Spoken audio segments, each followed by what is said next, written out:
get us started right now then. So as I scroll back up to the top of my little cheat sheet. All right, welcome everyone to the Wednesday, June 15th electronic meeting of the Ann Arbor Transportation Commission. This meeting is being held electronically to protect public health and safety. This meeting will be conducted similarly to an in-person meeting. Public comment will be via telephone or Zoom only. To speak during any of the public comment opportunities, please call 206-337-9723 and enter meeting ID number 960-2232-8200 or join via the Zoom link. This information is also available on the published agenda and in public notices on the city website. And I think now we are ready to call the roll. Very good. And before we begin, I would like to welcome our newest commissioner. Larry Keeler has replaced Tim Hull as our representative from the Commission on Disability Issues. Larry, welcome to the commission. I don't know if you want to say a few words about yourself and your interest in being on Transportation Commission. Well, yeah, I've been involved in the LAC for a long time, and I've been involved in the Commission on Disability Issues. And yeah, transportation is one of the things I've been paying a lot of attention to in the last few years. So very good. There it is, and I think I'd be a good fit. Yeah. Well, great to have you. Thanks for joining. All right. So as a reminder, please, when your name is called, state that you're here, and then also please indicate where you are dialing from. Since we no longer have a rally to remind us of that, I have to remember myself. Thank you. Commissioner Boland. Here, zooming in from Ann Arbor. Councilmember Briggs. Here in Ann Arbor. Commissioner Broven. Here from Ann Arbor. Commissioner Hadamaki. Here in Ann Arbor. Commissioner Keeler. Here from Ann Arbor. Commissioner Kleinman. Here from Sarasota, Florida. Commissioner Lee. Here from Ann Arbor. Commissioner Smith. Here from Webster Township, Michigan. Commissioner Wanenkoff. Here from Ann Arbor. Commissioner Hess is here from Ann Arbor. Commissioner Hutchinson is absent. He might be able to join late. And Commissioner Margolis is absent. They both send their regrets. And Lieutenant Mike Sherback. Here tonight from Tyrone Township. Great. Thanks, everyone. And apologies that I have not been able to make my camera work today. So I will be just a disembodied voice. First up, we have the approval of the consent agenda. There are two items on the consent agenda: approval of the agenda and approval of the minutes. Are there any modifications to the consent agenda? Okay. So, all right, I need a motion to approve the consent agenda as presented. I see Commissioner Hadamaki, seconded by Broven. All those in favor, please physically. Oh, I can't raise my hand, so I'm going to say yes. Everyone else physically raise your hand. People who can't raise your hand, if you're in favor, say yes. Yes. Great. And all those opposed, please raise your hand or say no. Okay, agenda is approved. This is going to take a little getting used to. Okay, next up is public comment. This is an opportunity for people to speak for up to 3 minutes. Please call 206-337-9723 and enter meeting ID number 960-2232-8200 or connect via Zoom as described on the agenda. City staff will select callers that have raised their hand by using the last 3 digits of your phone number or your Zoom ID. In order to electronically raise your hand to indicate your desire to speak, please press *9 on your phone or select the raise hand button in Zoom. You'll hear an automated announcement that the host is allowing you to speak. Do we have any public comments? I do not see anyone who has raised their hand as of just yet. Oh wait, there is. I might be lying. Yes, we do. So the caller with the last 3 digits, 982. I have gone ahead and allowed you to speak. Go ahead and unmute yourself, and then the floor is yours. Caller ending in 982. Hi, this is Kent Clark. I'm calling from Ann Arbor. Can you guys hear me? We can indeed. All right, great. I made a comment at a previous meeting. Actually, I tried to make a comment at a previous meeting and ended up sending it by email, and it doesn't sound like you guys quite got that email or something. You have multiple links to your meetings on the city's website. I went to the one to the calendar tonight, and the passcode fails every time. It's the wrong passcode. I managed to get into the meeting from another link on the city's website and got the passcode to work at that one. But I'll note that your chair just read the numbers too fast for anybody to physically record them, type them. Once again, that was a complaint I made earlier. If you really want public comment, you need to have all of those links working. And when you read those numbers, which I greatly appreciate you reading those numbers, you need to slow down because people can only type those numbers so fast onto a phone. And with broken links like that, it's going to be really hard for people to make comments. I unfortunately just stumbled into the meeting. I don't know what you guys are discussing tonight. The one thing I would point out, I haven't had a chance to mention this before, I have point out by email that you could use speed cameras without actually using them for enforcement. I want to point out that this is a commonly done thing in many parts of the country for other purposes. And I'm going to point out one that I do on a regular basis every year. I have a small bit of called trail cameras all over the place. Where the game's traveling. In the case of Ann Arbor, if you use the speed cameras to record where people are speeding and when, you can forward that information to the police for them to use to follow up enforcement. Nothing illegal about that. That's commonly done. I know Washington County was doing that for a while, the Sheriff's Department. Something for you to consider. I don't know where that discussion is in your agendas and things. I've been away for a while. I appreciate your time. Thank you.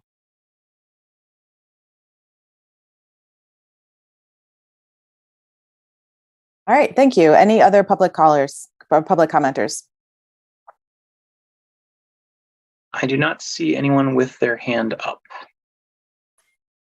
All right, great. So we will move along to the first item on the agenda, which is a presentation on the sustainable energy utility. There's some information about this in our packet about the potential creation of a sustainable energy utility.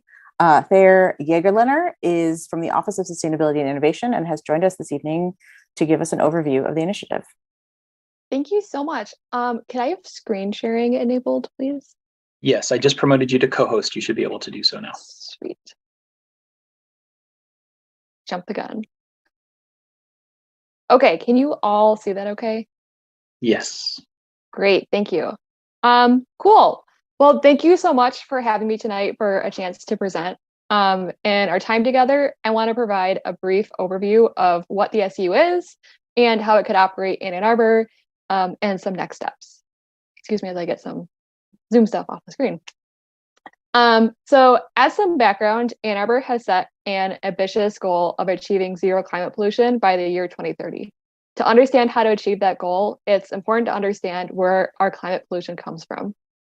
Locally, about 40% of our community-wide pollution, otherwise known as greenhouse gas emissions, come from building electricity usage. And nearly 2/3 of that come the building electricity usage plus natural gas used to heat and cool our buildings. So given this reality, we know that solutions to reducing local climate pollution necessitate finding pathways to clean our electricity grid and support the transition away from fossil gas for heating and cooling to clean electricity. As we look for ways to improve the reliability and the energy mix of our energy supply, it's important to understand the energy landscape in Michigan.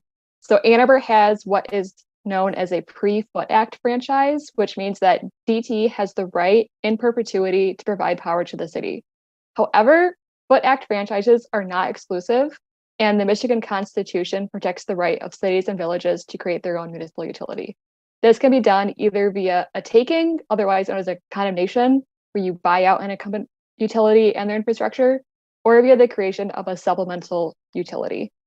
To date, every community that has started their own municipal electric utility within Michigan, with the last being Zealand, which was originally formed in 1902, they did so by starting a utility from scratch when service was not yet widespread. And you can imagine why. Standing up a full set of poles and wires to directly compete with an incumbent utility is an expensive proposition, as is buying out their infrastructure through condemnation, which means you acquire infrastructure that is often in poor condition.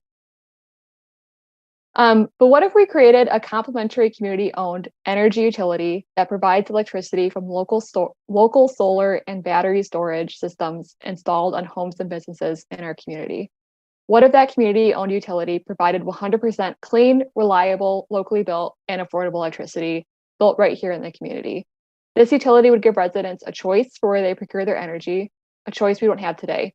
And this parallel utility would not duplicate the traditional grid with all of its vulnerabilities, but focus on generating clean, reliable, and affordable power now. So that's what the City of Ann Arbor is looking to do via the creation of a sustainable energy utility, or an SEU. As envisioned, a sustainable energy utility would focus first on generating local, clean energy. So that's energy that would feed directly into our homes, businesses, places of worship, and community centers. This clean energy would be paired with storage to help improve energy reliability and offered in conjunction with deep energy waste reduction programs to help our residents lower their energy costs and usage, all while improving comfort. The concept of an SEU is grounded in choice, providing Ann Arborites another way to procure a large portion of their energy, one that is coming from clean, local, reliable, and resilient sources. The SEU would enable a lot more people to get the benefit of solar by directly paying for installation on residential and business roofs, carports, and via ground-mounted systems. Residents wouldn't be the owner of that solar system, the public or the SEU would. Residents would subscribe to purchase their energy at a rate that is based on costs and the operational needs of the SEU from the system on their or their neighbors' roofs. If all the residents' power needs are met, the excess generation from the solar system on their property flows into a battery system. This means that residents could still have power if the big traditional grid goes down. This is already possible today. Additionally, the SEU would not be limited by current utility restrictions that constrain solar systems and the amount of solar allowed on the grid, otherwise known as the 1% cap. Instead, the SEU would seek to maximize solar installations, leveraging all viable sunny roof space. Over time, individual solar systems would be connected using microgrids between households and not DTE's grid. The SEU could also offer a series of robust energy waste reduction programs, helping people lower energy demand and improve comfort. These services will be available to anyone that participates in the SEU, kind of like current energy waste reduction offerings that are available through our incumbent utility. However, we could offer a slew of additional opt-in services that individuals can use to improve comfort, reduce bills, and save energy. These additional offerings can be financed through on-bill financing. So through on-bill financing, the sustainable energy utility is able to pay the upfront costs of improvements like energy efficiency or electrification upgrades, and residents pay back the costs through their utility bills. This allows the cost of the improvements to stay with the home as opposed to the resident, and it helps reduce the initial upfront cost need to make improvements. This makes these types of investments much more accessible to all residents, especially low-income individuals and renters, individuals historically omitted from most utility programs. The SEU will also provide support for beneficial electrification, ensuring we have safer, more comfortable, and cleaner homes and businesses, and eventually offer community solar programs so that individuals without viable solar access can still reap the benefits of clean energy. I know that was a lot to digest, but let me reiterate the core of a sustainable energy utility. An SEU is a community-owned utility that focuses on generating local, clean, reliable energy fast. It's about leveraging existing technologies and practices, such as solar and storage, to reduce emissions quickly while improving reliability. It's about ensuring that all Ann Arborites have access to solutions to improve comfort, reduce bills, and reap the benefits of a clean energy economy. The SEU, as I mentioned before, is about generating locally owned, reliable, clean, and affordable energy. Because we're generating it locally, we don't need a large and vulnerable distribution network. This also means we don't have to worry about buying a lot of poles and wires. or about extreme weather events knocking the SEU supplied power out. Instead, we can focus on generating clean, reliable, local energy fast and reducing climate pollution rapidly. To close out, I'd like to share a few examples of how the SEU could work. This isn't meant to be an all-inclusive list, but some examples for how the concepts we've discussed could work in practice. So let's start with the example of a homeowner or a business owner who has good solar potential, but doesn't have the capital or ability to install solar on their roof. In this case, the individual would subscribe or enroll in the sustainable energy utility as a supplemental utility to DTE. The SEU would work with that homeowner to conduct a needs assessment, identifying potential energy waste reduction and electrification opportunities. Selected opportunities would be implemented, and the homeowner would have the option of financing those through the SEU's on-bill finance program. The SEU would strive to create a financing package where the electric bill is the same or ideally less than what is currently paid. Once those are paid off, the resident reaps the full benefits of the improvements. Concurrent with the above, the SEU installs solar on their roof. The resident pays their energy bill as they always have, paying per kilowatt hour of usage generated from the on-site solar system. Any additional power they draw from DTE is paid directly to DTE. In this way, the resident has two bills, the SEU bill from the energy used from the on-site solar system and the DTE bill for power drawn from the grid. In this example, a resident or business is interested in energy waste reduction and beneficial electrification offerings, but can't install solar, maybe because there's some really beautiful trees that block solar access. In this case, the individual would receive an on-site assessment to identify energy waste reduction and beneficial electrification opportunities. The individual would choose which options to move forward with and would have the option of financing them through the SU's on-bill financing mechanism. The individual could also register to join the micro or nano grid, thereby sharing power with residents that have better solar potential once a critical number of neighbors sign up for the SU. The individual will receive two energy bills, like in the example before, one for the portion of improvements financed via on-bill finance through the SEU, and one for the energy they draw from the DTE. In a third example is a resident who already has solar on their home or business. In this case, the resident could still take advantage of all the energy waste reduction and beneficial electrification support offered through the SEU and leverage on-bill financing to pay for those improvements. This resident could also enroll for an SEU battery if they don't currently have one. The resident can also enroll in the SEU and sell their excess power to the SEU so that it can be distributed through local micro and nano grids, i.e. shared with their neighbors. The rates for energy being sold to the SEU still need to be determined, but the intent is to get as close to net metering as possible. In this way, the resident is helping to provide power to the SEU and to their neighbors. A fourth example is for multifamily rental. In this case, the SEU would work closely with landlords and property owners and tenants to customize solutions that meet individual needs. Rental units are eligible for all SEU offerings: energy waste reduction, solar and storage installation, beneficial electrification, and eventually being tied to the local microgrid. The city's work on green leases, paired with the on-bill financing tools offered through the SEU, help ensure the cost of improvements stay with the building and allow the cost of improvements to be spread over longer periods of time, offering the opportunity for immediate health, safety, and comfort improvements at reasonable costs. The final example I'll run through is of community solar. In some cases, individuals will not have access to on-site renewable energy generation. In these cases, off-site solar will be installed in common areas such as parking lots, school rooftops, parks, or other shared spaces. Individuals can subscribe to take a portion of this energy to help power their life and business. In this way, anyone in the community can participate in the SEU, even if they don't own their own home or don't have viable solar potential on-site.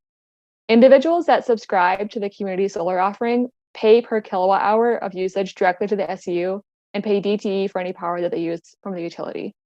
So those are just a few examples of how the proposed SEU could work. That was a lot of information. If you're still interested and want to find out more, please visit a2gov.org/A2SEU.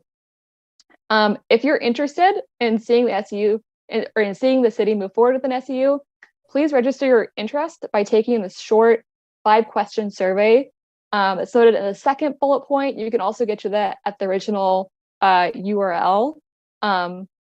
It's very short and it closes at the end of the month.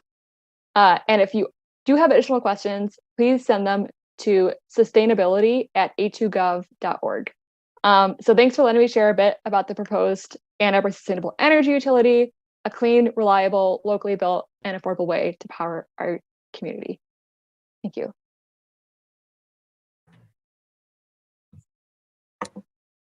Thanks so much. That was great. So now we will open it up to questions and comments from the commission. And again, there's no action that we're taking at this time. This is just because clean energy is very relevant to our transportation ecosystem. We're learning about this too. Brett. Thank you so much for coming and presenting this to us. I have questions about like the tangible aspects of an SEU.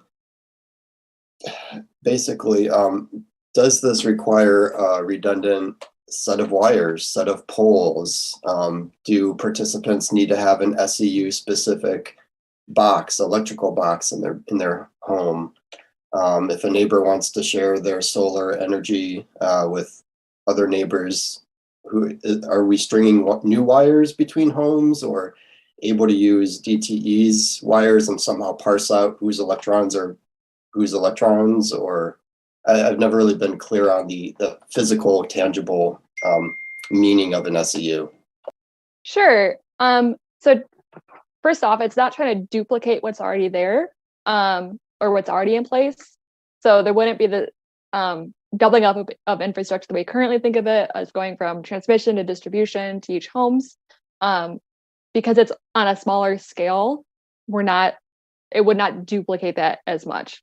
So the first phase of the SEU would be solar and storage, and that wouldn't necessarily be interconnecting wires between homes and businesses.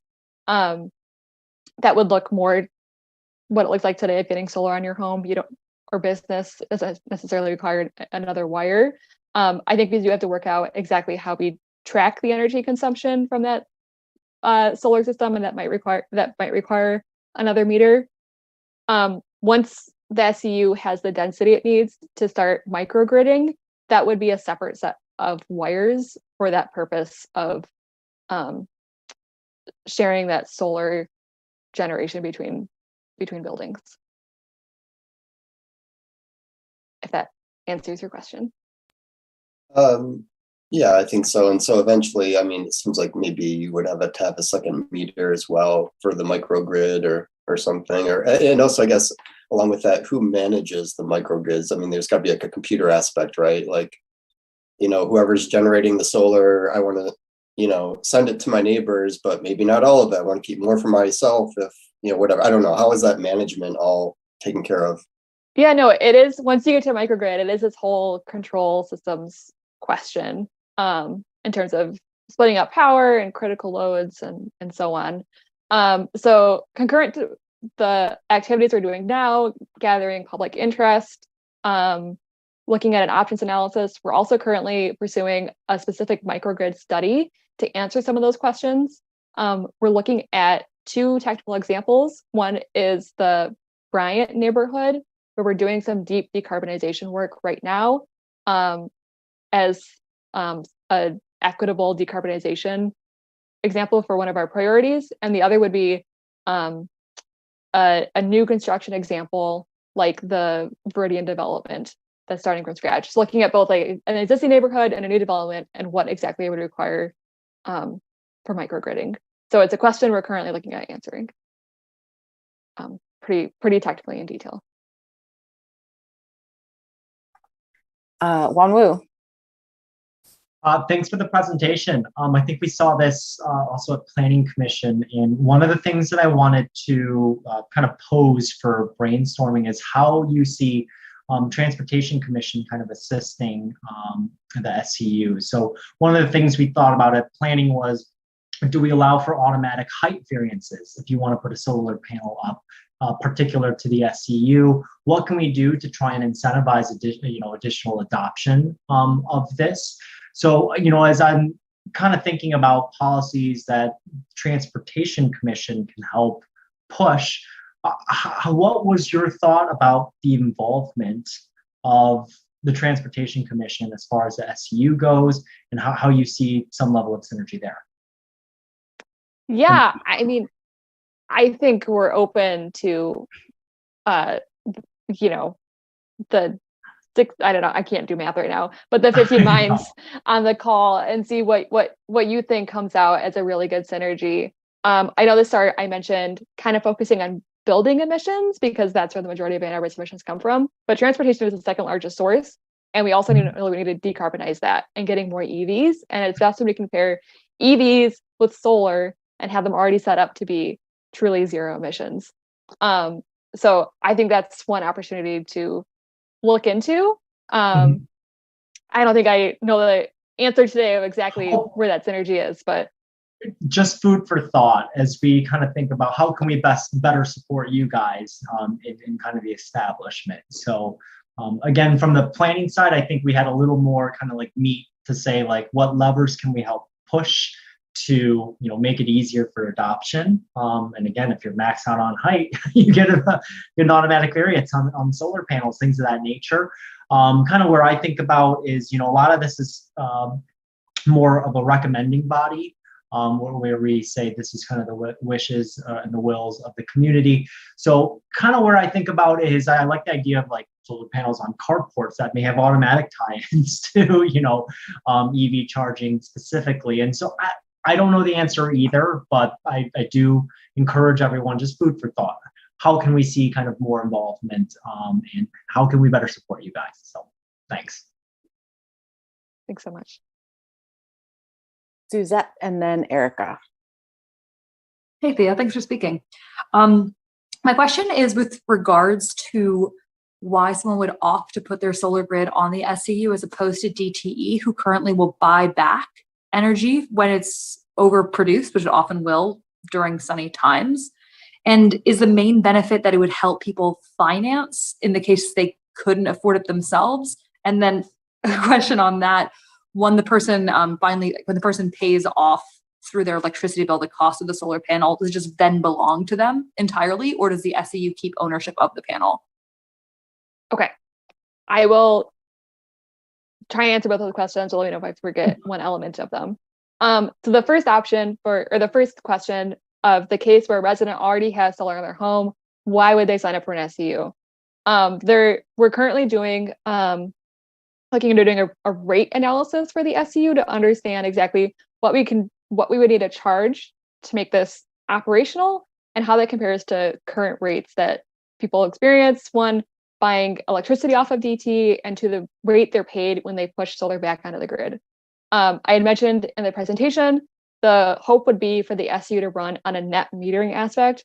So charging the same price for electricity that's used and the electricity that's pushed out to the grid.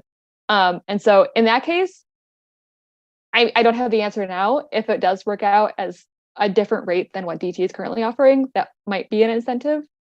Or it could be altruism and wanting to help out your neighbors and have that electricity generation stay local. And then I think your second question was what happens after the SU or the solar panels paid off. So the city would own that solar panel. It would stay a public asset. But what would happen is there's a price that we currently pay for electricity, and the rate of electricity from the SEU, which would be lower. So I think the idea is that over time, you would see that energy savings in the difference of rate and the difference in the rates. And again, that's part of the rate analysis that we're currently pursuing.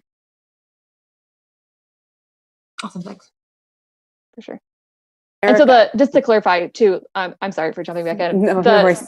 The resident with the solar on their home would never see an upfront capital requirement. If just to clarify. Thanks. Okay, Erica. Yeah, and thanks for the presentation. I appreciate the question around kind of role of Transportation Commission moving forward and that synergy. Speaking more in the short term around this, I also serve as Council Liaison to Energy Commission. So I just wanted to point out that there's also a short survey on the OSI's website. And I think one of the great things that OSI is doing is going from commission to commission and making sure that as community leaders that commissioners are aware that this process is going on and that you can be a spokesperson in the community to be able to talk about this issue as residents have questions about it, because it's really a big endeavor that the city is thinking about. So, if you have a little bit of spare time going onto the city's website and taking that short survey and also reading the more comprehensive report that's on there, I think would be both interesting and also great in terms of just being able to answer questions that will unlikely come up from friends or neighbors as we proceed through this over the next many years. Thanks. Any more questions or comments? I have a comment really quick. Yeah. I think you're already thinking about this, but I just wanted to put it out there that I really want to continue to see involvement of renters throughout the process. I think it is very intimidating as a renter sometimes to get involved in some of these types of opportunities. So I like that you had a slide about renters getting involved and involving landlords. So thank you. Thank you. All right. Well, I think we can let Thea go. Thank you so much. This was really informative. And we will move on to the next agenda item. Thanks so much for having me, everyone. Next up. Oh, go ahead. Molly, sorry. I did want to see if the commission would entertain the notion of possibly switching the agenda around a little bit to tackle the Staton Hill Street project update first before we move into the capital improvement plan update. Now that Kayla is here, she can probably object to that if she feels confident about it. But all right, we should have amended the agenda. Yeah, I know. I in hindsight, I realized I should have spoken up then as well. So my apologies that I didn't catch it then. But I don't know parliamentary what we should do, if we should take an actual action on it to do such. If it's too complicated, we can probably proceed initially planned, but just throwing the idea out there to see where commissioners have to go. I'm going to ask, are there any objections to flipping these agenda items? Raise your hand or say, I object. All right, I think we can flip the agenda items and that will be okay. I think it will. None of this is stuff we're voting on, right? So this is all, it's all informational. So it's not going to validate any votes. So I think we're good. Which means the next up is the Staton Hill Street project update from Teresa Bridges.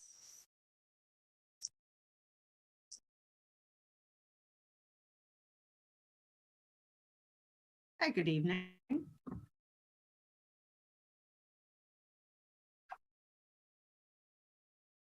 We are here to present our project of the Staton Hill Streets Improvements Project. We've brought the team and a presentation as you've received several items for your review.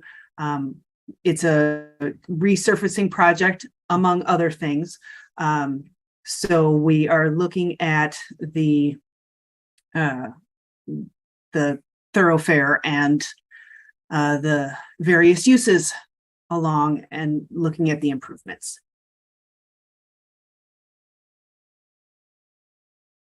Next slide. So this is what we have on our presentation. We're going to introduce the team and go over the project, including the scope of work, the project goals and alignment, the design direction that we've gone so far, what the next steps are, and then looking for your questions and feedback. So my name's Teresa Bridges. I'm the engineering project manager. We also have Cynthia Redinger, the transportation engineer on the team. Heather Seifert is the systems planning and public engagement specialist. We've hired consultants, Wade Trim and Smith Group, to help the design. And that is going to include Vaughn Martin and Oliver Kiley here today. So with that, I will hand it over to Vaughn to discuss the project scope. Hi, good evening. So the project basically encompasses work along two roads, State Street from South University to Granger, and from Hill Street from Fifth Avenue over to, this is amended, all the way to Washtenaw. So on the State Street component, we are looking at water main consolidation on the north component from South University down to Packard, and then from also consolidation from Hoover down to Granger. And then we're looking at working in a component of the tree line trail from Hoover down to Granger along this length as well. And we're also looking to impart safety improvements along this stretch. And of course, after we're all done, we're resurfacing the entire stretch from South University to Granger, with the exception of that little space between Packard and Hoover, as it's been recently upgraded. So from Hill Street, we are replacing the water main entirely from Fifth Avenue to State Street. And then we are performing safety improvements from Fifth Avenue all the way to Washtenaw. And we are resurfacing along that entire stretch. Well, so I'm sorry, let me rephrase that. So we are resurfacing from Fifth to Forest, and then actually Fifth to Church, and then from Forest to Washtenaw will remain as is with safety improvements implemented. So as part of, on Hill Street, as part of that improvement, we'll also be doing some, like the safety component, some lighting improvements at the intersections along that stretch. So the reasons for this project are multifold. The infrastructure condition is aging. Your Pazer system that's used to rate all the roads, all the roads in the city, indicates a Pazer rating of 2, which is very poor, 1 being the worst. And Hill Street, you have a existing water main that's 110 plus years old, and we'll be upsizing that to 12-inch. So that'll be quite an improvement, and it'll tack on to the improvements that were completed back in 2018, 2019 on Hill Street from 5th west to the green. So on State Street, there are existing services out there that we'll be transferring from the aging water mains to a newer 12-inch and 20-inch water main along the stretch.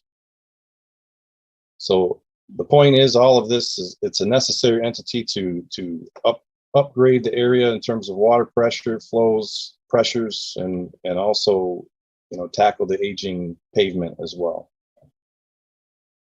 So from a funding perspective, project magnitude at the time, we were at 1.8 million for water main and utility work, 3.4 million for roadway resurfacing.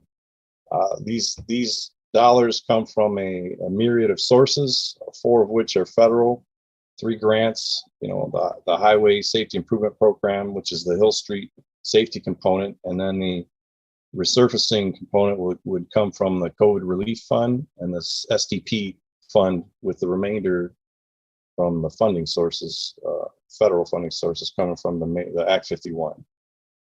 And so the city will contribute directly 1.2 million and through the street millage, and 1.8 million through the water system fund.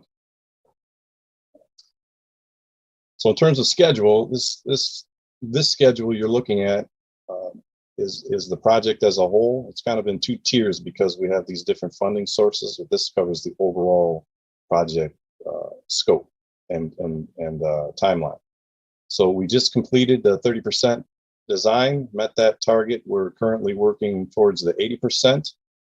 That is That'll be finalized and submitted in September, with 100% design being submitted in November.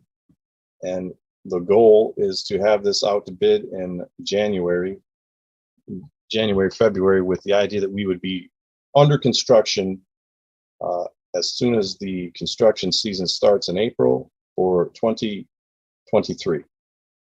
What's notable is the safety component.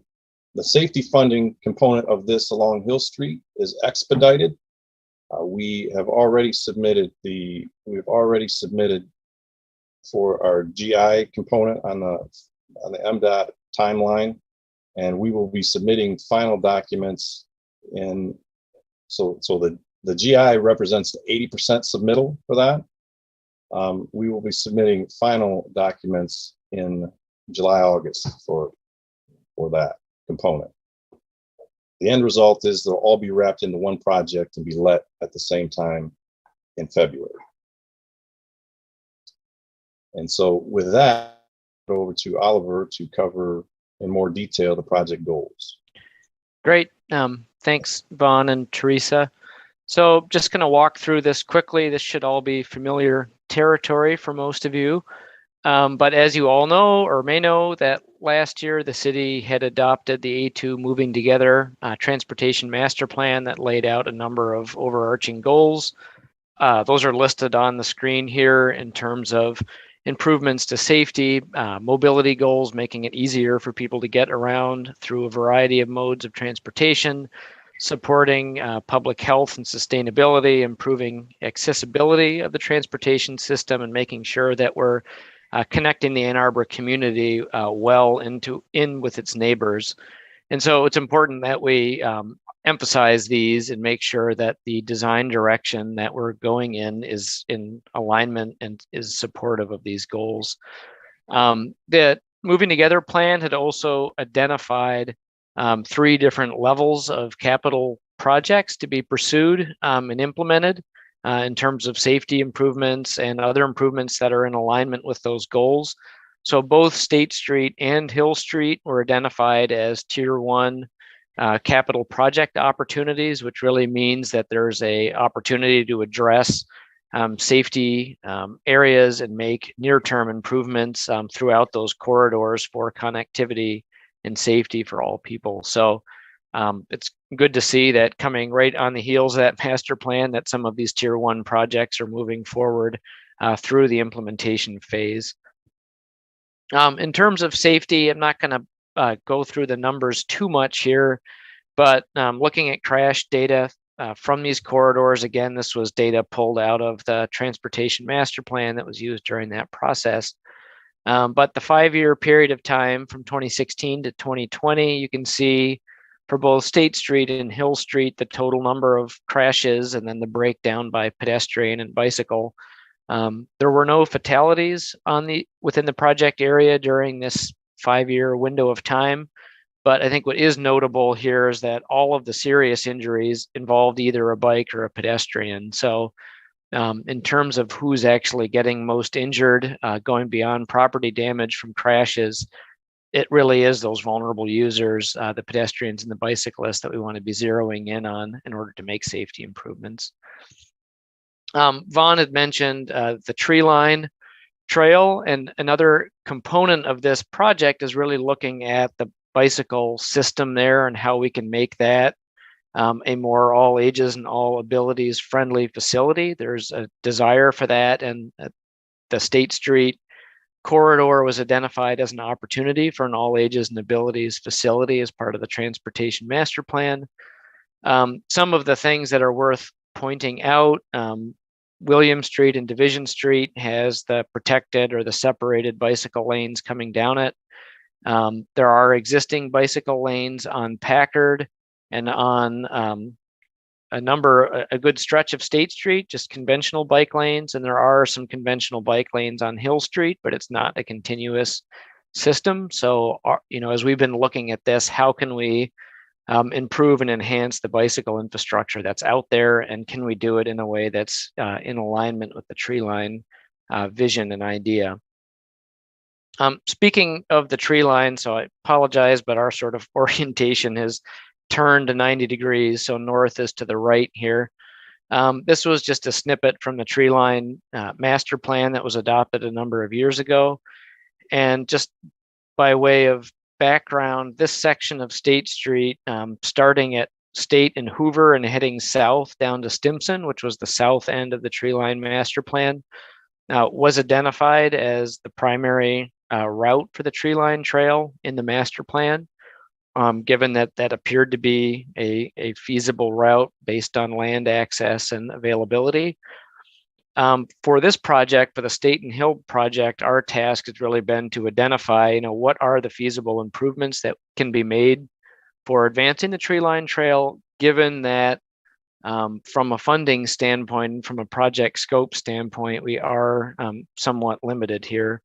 The vision for the tree line trail called for fairly significant changes to the road cross sections.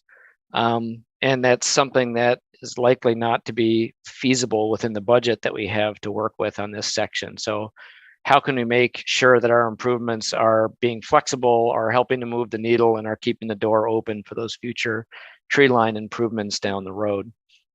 I will note one other thing to context-wise to be aware of. The blue line along Packard is part of a quick build project that's being advanced this year to improve the bicycle lanes on Packard Street down to State Street. So thinking through what that might mean as a connectivity option for any bicycle improvements on State Street is an important thing that we've been looking at as well.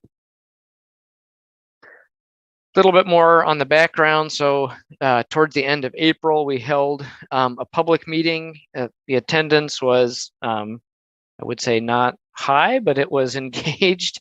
There were less than a dozen members of the public that attended. This was a virtual meeting. One of the things that we did that was quite nice, though, is we had a series of breakout groups where we could actually dive in and have some really nuanced conversations with the public that did participate. This was a screen capture from one of our virtual whiteboard exercises, and we captured a lot of notes and input and comment from the public to help inform the design. We also have a survey that's been open and I believe is still available online, which asks a number of questions. To date, we've only got about 17 responses to this, so that's something we want to continue to try and get more input on. But most of the questions in the survey were really geared around trying to understand how people are using the corridor today, how they might like to be able to use it in the future. This was just two of the examples of two of the questions and some of the input that we've been receiving. So we had asked a question about in which ways would you like to travel along the Staton Hill corridors more easily in the future. And you can see the walking, biking were far and away the highest two there, and riding transit was in third place. And in terms of how important to you are each of the following: safety for all users of the street, crossing comfort and safety, and access to transit were the three items that really garnered the most positive responses to date in that survey. So, we know that safety is important to this group and to the community, so that's a key part of what we're focusing on in our design work. So last section, Vaughn had mentioned that we're through a kind of a 30% design, which really means that it's still at a schematic level or kind of a late concept stage where we're getting real about what the cross section of the street could look like and what the improvements are, the potential improvements are and what those might look like. But there's still flexibility and refinement to be done as that design moves forward. We had spent some time early on in the process really looking at what we're calling kind of in air quotes, the tree line approach to the State Street design, which would be building out a two-way separated bikeway system with landscaped and that was fully separated from the roadway, similar perhaps in concept to the design that was done and implemented on First Street. Some of the First Street blocks actually overlaps with the tree line alignment as well, which would help shape that design. As I mentioned earlier, there's a couple elements to this that are notable. One, just from a construction budget and scope standpoint, it really doesn't fit with the way the road is out there today. As Teresa had mentioned, this was primarily a road resurfacing and water main project, which means that the curb lines of the road and all of the associated drainage and stormwater infrastructure is not being relocated and is not changing. And in order to get the tree line trail built to the level that we would want it, would actually require moving curb lines and things like that along the corridor, which is obviously a large ticket item. There were also concerns just about the limited extent of having a two-way facility, a two-way bikeway like this that would essentially be just from Granger up to Hoover or even a little south of Hoover. And the challenge with that not having a clean connection into either an extension of a two-way facility or having to transition people across the road at intersections that weren't signalized. So again, from a scope standpoint, the tree line approach might make more sense if it was able to be a much longer reach or connect end to end at signalized intersections, but that's not really the area that we're scoped to be able to do as part of this. So we shifted to see, what could we accomplish within the scope of a road resurfacing project. So the cross section that you see on the right is typical for a lot of the State Street kind of core section south of Hoover, where we could do one-way separated bicycle lanes using a kind of what's called a paint and post approach. So using painted buffers with vertical delineators spaced regularly along that to provide for separation. This would help more seamlessly connect into the bicycle lanes that continue on further to the south and to the north. And again, with this approach not putting a lot of permanent hardscape changes in the roadway, it would maintain that flexibility for being able to do more tree line level improvements in the future if that's the direction that ultimately goes in. So a couple details about this, and I apologize if these diagrams are a little confusing, but I wanted to get everybody oriented. So what you're seeing in this top band is the existing kind of configuration of the road, and this is State Street from Granger to the left up towards, this should say McKinley, up towards McKinley, and then the proposed configuration is down on the bottom. Couple things to point out here. From Granger to Dewey, the road is very narrow. There's no on-street parking or other uses along there. It's a fairly narrow section of the road. We would be able to maintain the bike lanes that are out there and are looking to do similar to, say, 7th Street in town, where the bike lanes have a skinny kind of double line buffer on them to help narrow down travel lane, the width of the vehicle travel lane, and bring speeds down. North of Dewey, the road widens out today, and there is a lane of curbside parking, primarily metered parking on the west side of the road. We would be looking to remove that in order to create, again, those one-way separated bicycle lanes along this section of the road. So you can see in the dark blue lines where those would be. At some of the intersection points, the vertical pieces would need to go away. The buffers would still be provided, but that's in order to provide bus access to the curb for buses along the route.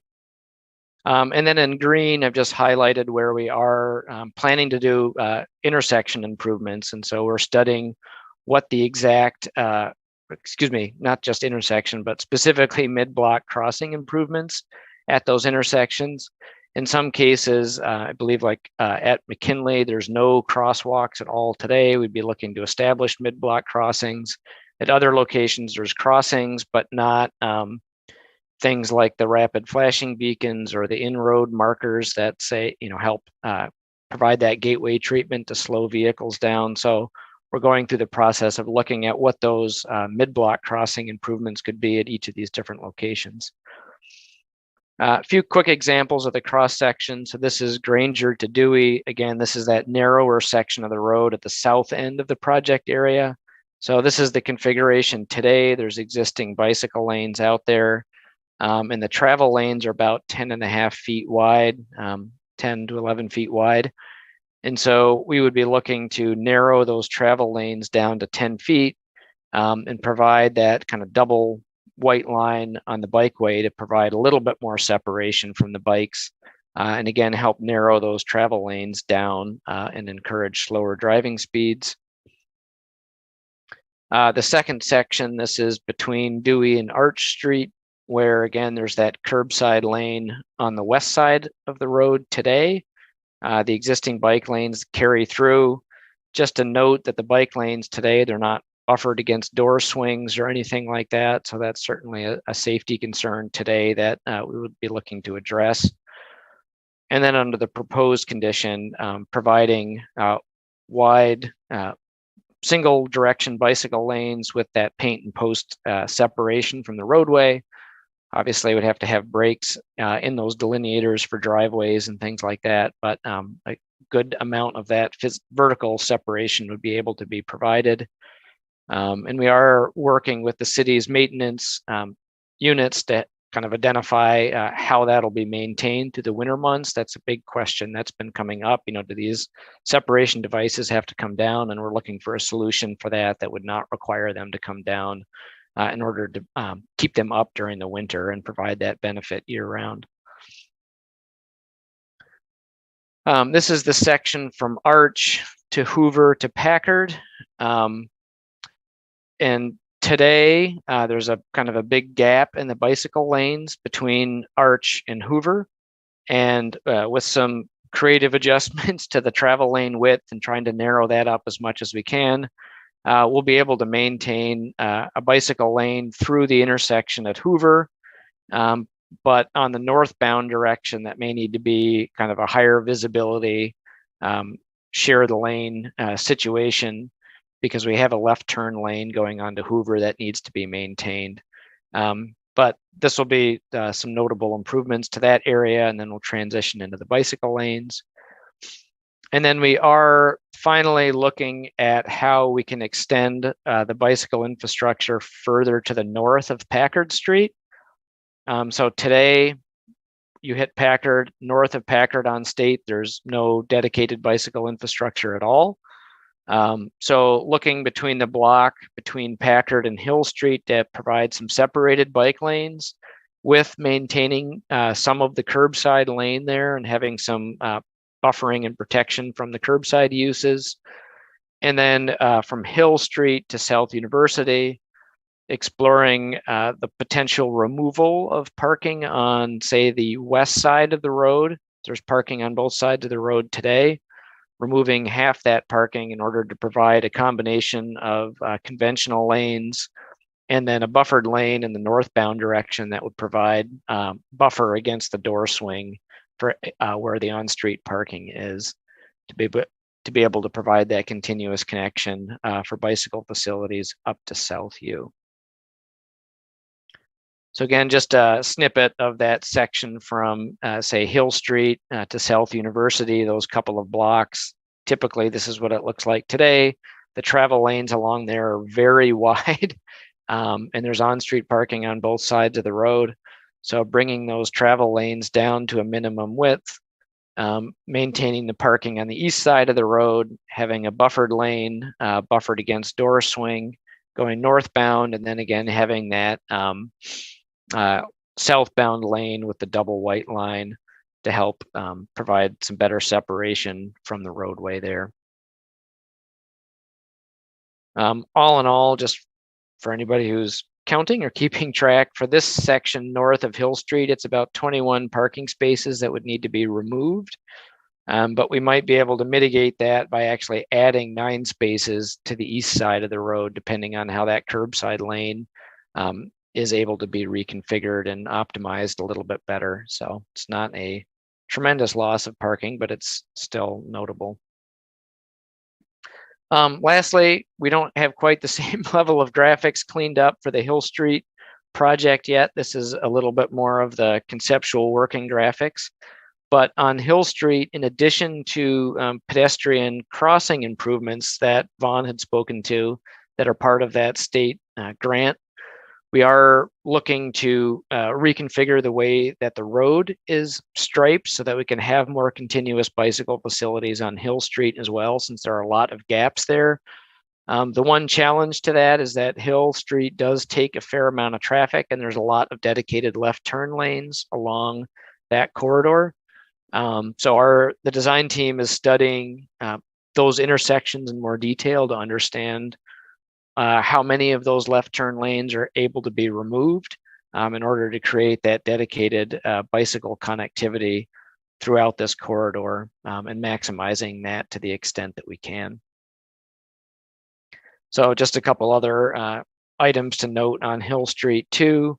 So, there's a lot of crossing intersection approaches where the existing bike lanes just taper away to nothing. And we can relook at how those are striped to either maintain the bike lanes going through an intersection or to have those be higher visibility shared lanes that help slow people down and give more priority to the bicyclists.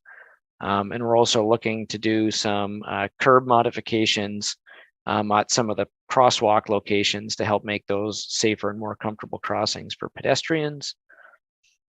And then I don't know, Vaughn, if you wanted to touch on this slide at all as we wrap up, but this was the listing of the intersections where we were looking to use more higher visibility crosswalk markings, and then positive contrast lighting. So the lighting that gets used at the mid-block crossing to make pedestrians more visible to vehicles than they are today. Yeah, I think basically what this slide shows is the location of the positive contrast lighting, which typically it's typically on the opposite, so it flows with the traffic, and the lighting is placed ahead of where the people would be crossing in relation to the traffic that's going down the roadway. And so this would be typical of all of the intersections that we are implementing this on, as are indicated here. I think in all, this will be a major improvement for the safety of the pedestrians along all of these intersections. All right. Well, I think, Vaughn, I don't know if there's anything else you want to mention on this, but we're available for any questions that people may have as well. Yeah, so one thing that we haven't touched on in great detail is simply the level of stakeholders that are involved here. We have, we're working with the RIDE, with U of M, DDA, and of course you folks. And so a lot of, it's fairly typical of any Ann Arbor project, but a lot of balls in the air, and our intent is to work in a collaborative fashion, and entertain and try to come up with the best solutions for everyone that are implemented on the design side here. So, that being said, we are open and encourage any and all suggestions. Right, and one thing to note about our proposed design at this point, with the removal of those parking spaces, it does take approval from the DDA. So we are working with them in order to seek approval from them.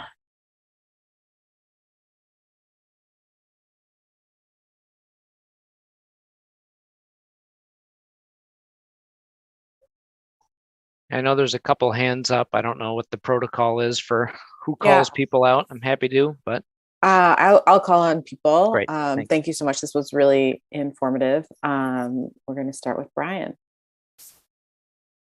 Thank you very much. Couple of questions. One, you mentioned you were getting input from the RIDE. Just wanted to have we already reached out? Or have you already reached out? Are you talking with a specific staff member already, or that's next in your plans? It is next in our plans. We will reach out to them as we, have come to 30% and are engaging the various groups. That is definitely one of our next steps, as we have been looking at locations of bus stops along along this area, and then also the construction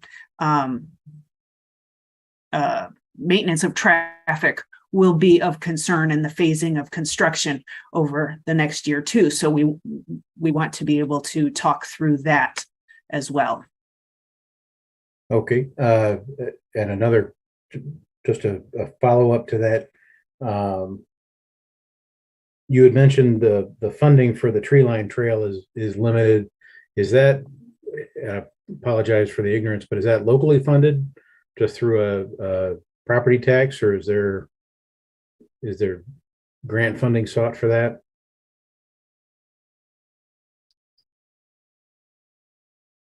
I can take a stab at that, Teresa. Okay.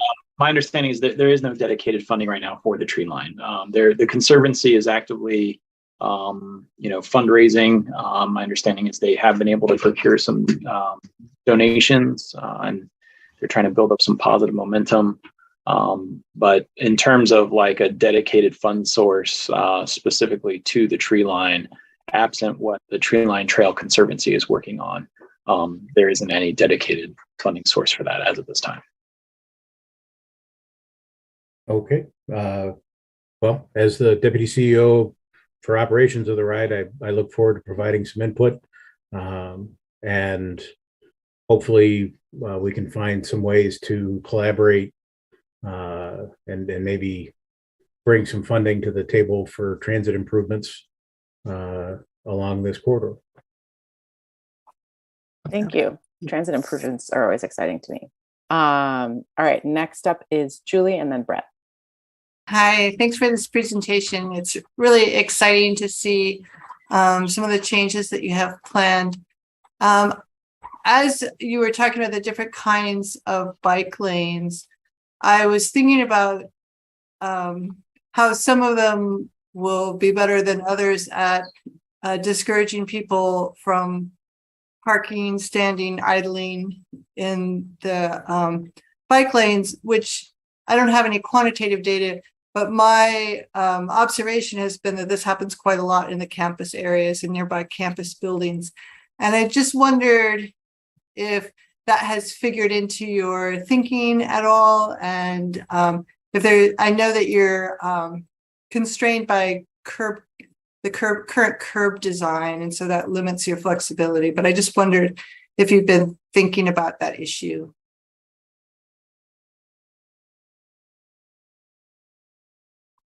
Yeah, I can happy to jump in on that from a design standpoint. I think that side of it is definitely something that I think we're all acutely aware of on all the bike projects that have been happening around town, and the impacts of vehicles parking in there. So I will say, one upside of the single direction bike lanes is they're not wide enough to fit a car, between the posts and the edge of the curb.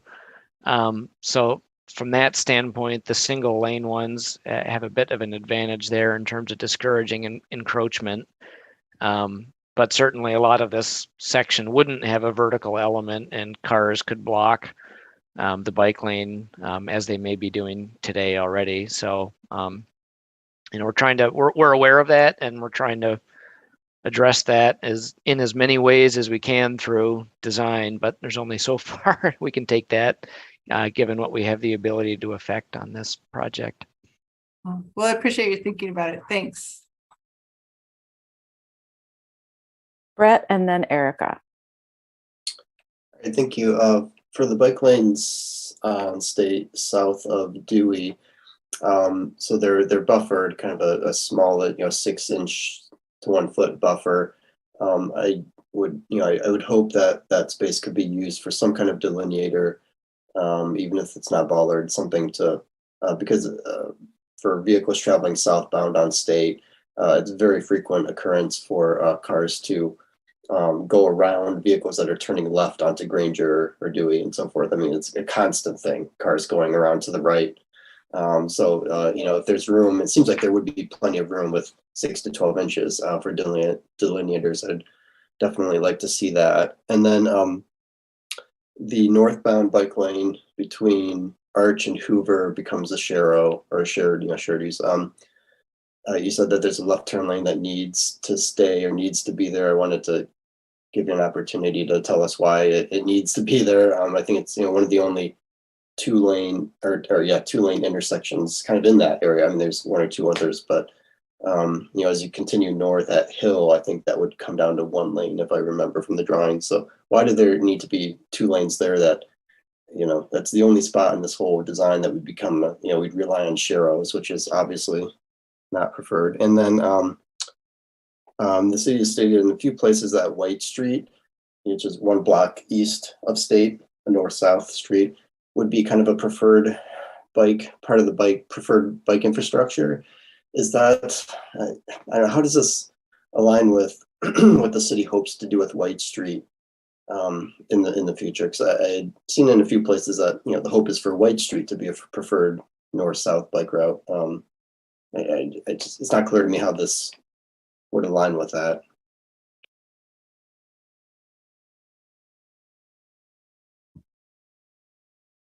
Cynthia, can you speak to that White Street part and maybe even possibly the need for the left-hand turn lane at Hoover?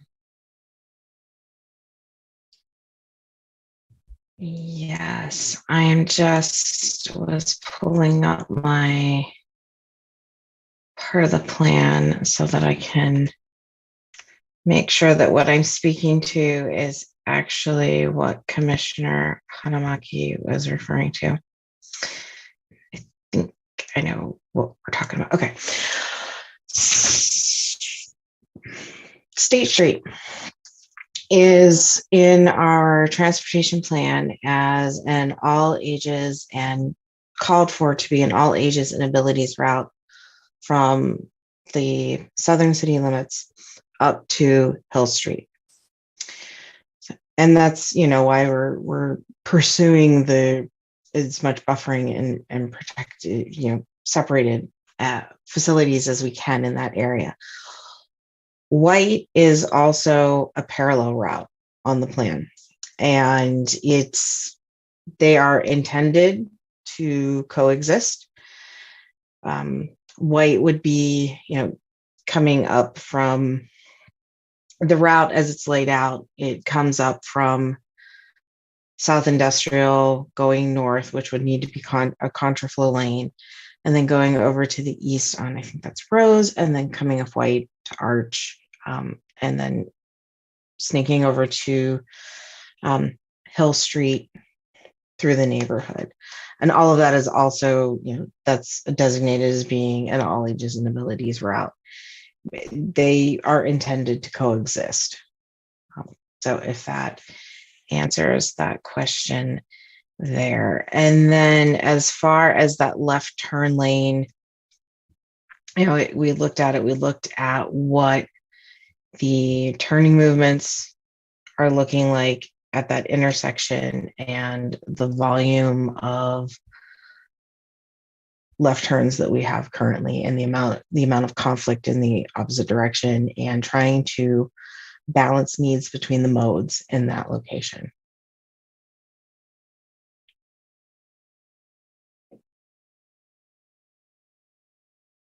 Okay, next up is Erica. Appreciate the presentation. There may have been not as much community engagement as you wanted at the meeting, but I would have to say of projects I've heard about recently, I've been hearing a lot about Staton Hill. So I've been getting a lot of emails and seeing a lot on social media. So I think that engagement is continuing. I suspect you've been hearing some of those communications as well. I guess I've got a few different questions as a result. I mean, I guess overall what I've heard from that feedback is a real desire for continuity in terms of facilities and that. So some of my questions will be around that. So we've identified this as a tier 1 corridor, and you talked a little bit about the ped and bike crashes and the numbers, but I'm curious, have we looked further into, what were the key factors contributing to those crashes in terms of trying to mitigate, that harm in this? Obviously we've spoken to a lot of solutions, but I'm just curious if we've done an analysis on those specific crashes at all.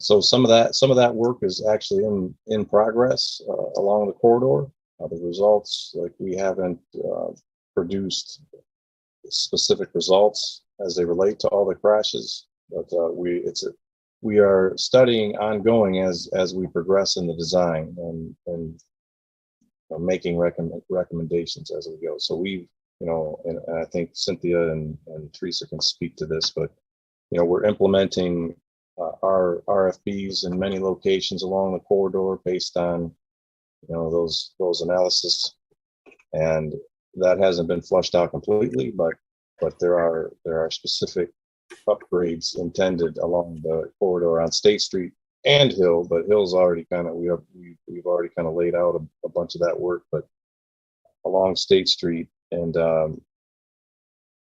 so there will be, it's being considered, and there will be components implemented to improve the safety along that stretch.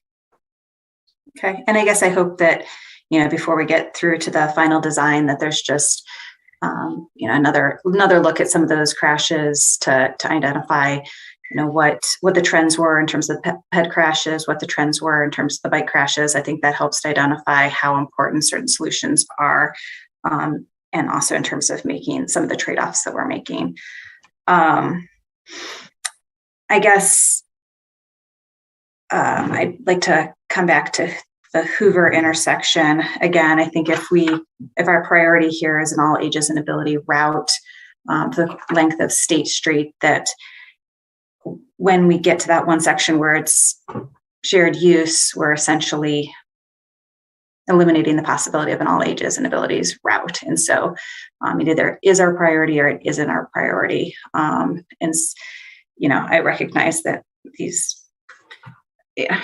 there are heavy volume of traffic turning, but we are going to be faced with difficult decisions as we move forward in these projects. And my sense is, if this is our priority, then we experience a little bit more of delay there. As others have mentioned, this is the only left-hand turn that we kind of dedicated left-hand turn along that corridor. So I guess I'd like to hear more information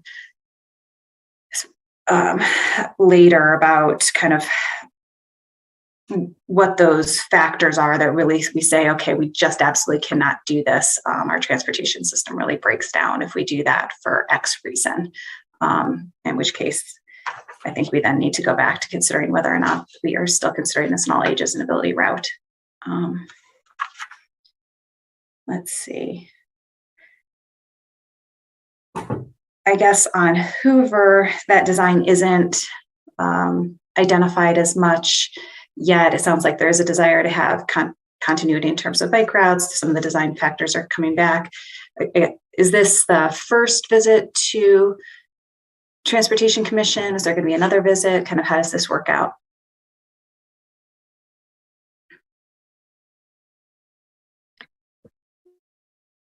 I guess it hasn't been thought out as far as a second chance once we finalize our plans, because that would be more of a, here's the set we're going with.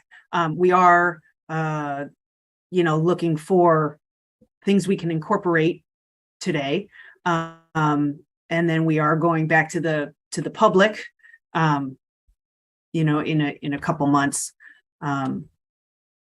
So I guess I'm open to hear any suggestion. Yeah, I mean, I'm curious. It sounds like AETA hasn't necessarily been engaged yet, that there might be some interest in transit improvements along there. It sounds like there may be a desire to move some of the design, with response to some of the feedback that you're getting along the way. I would certainly, I'd certainly be interested in seeing that final design if there's opportunity in the process to come back to Transportation Commission with further in the process.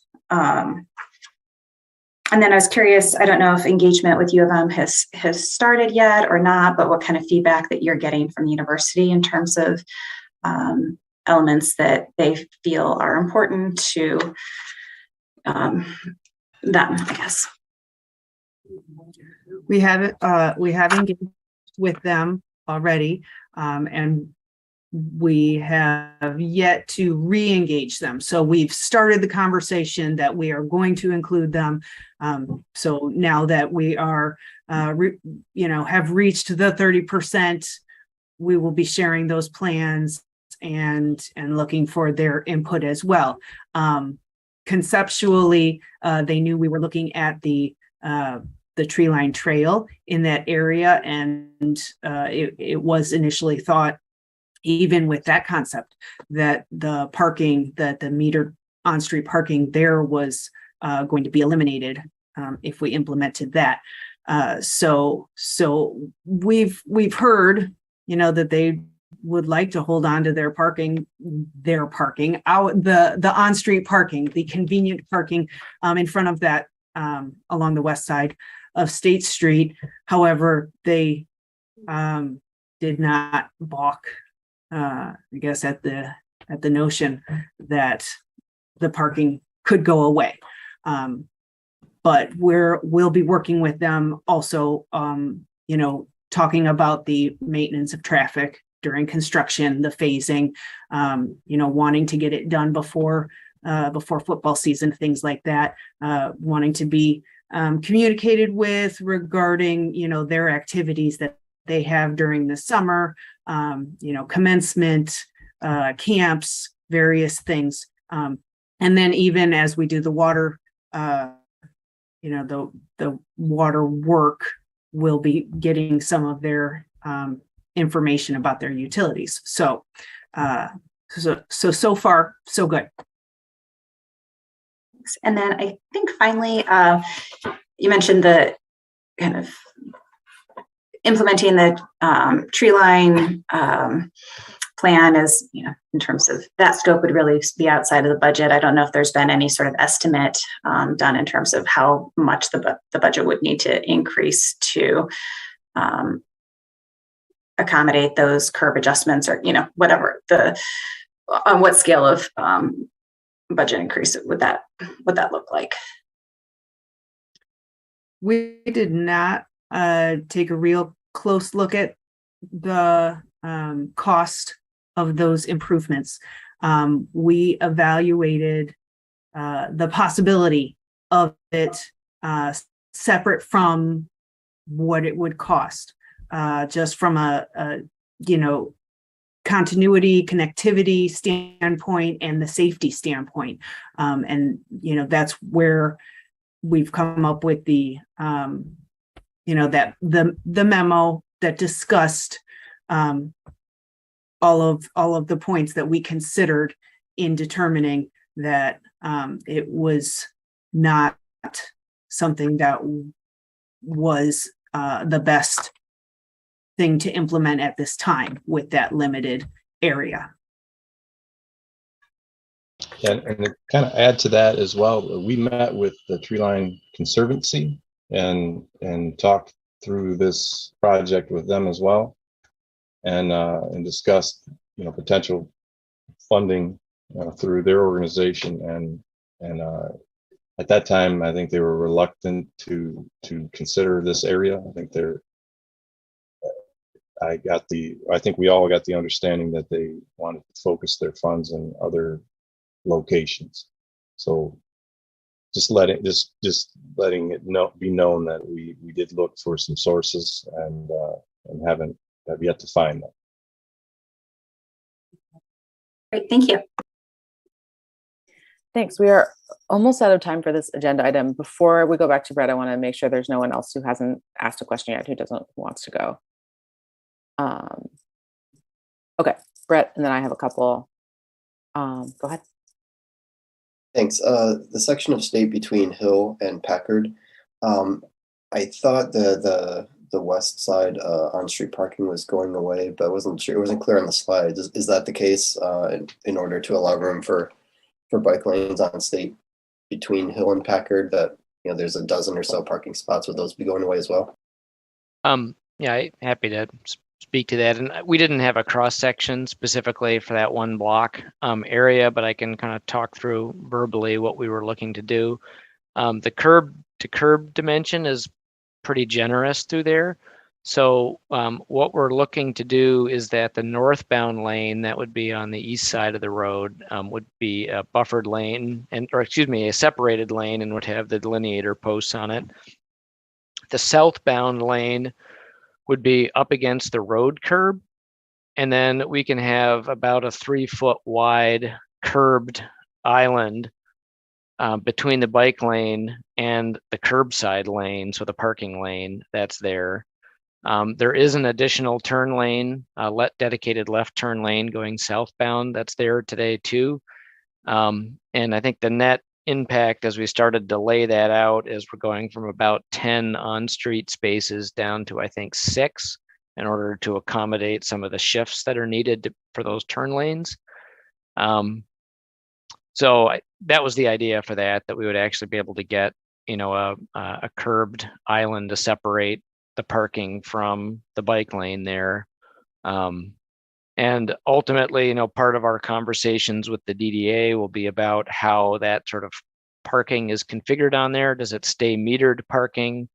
Does it switch to, a combination of loading zone and short-term pickup and drop-off kind of parking? I know there's a lot of interest from the business community in having more flexibility in that regard to kind of better suit business needs. So that's something that we can kind of be looking at as that conversation with the DDA moves forward. But that was sort of the idea for that block. So having a good level of separation along there.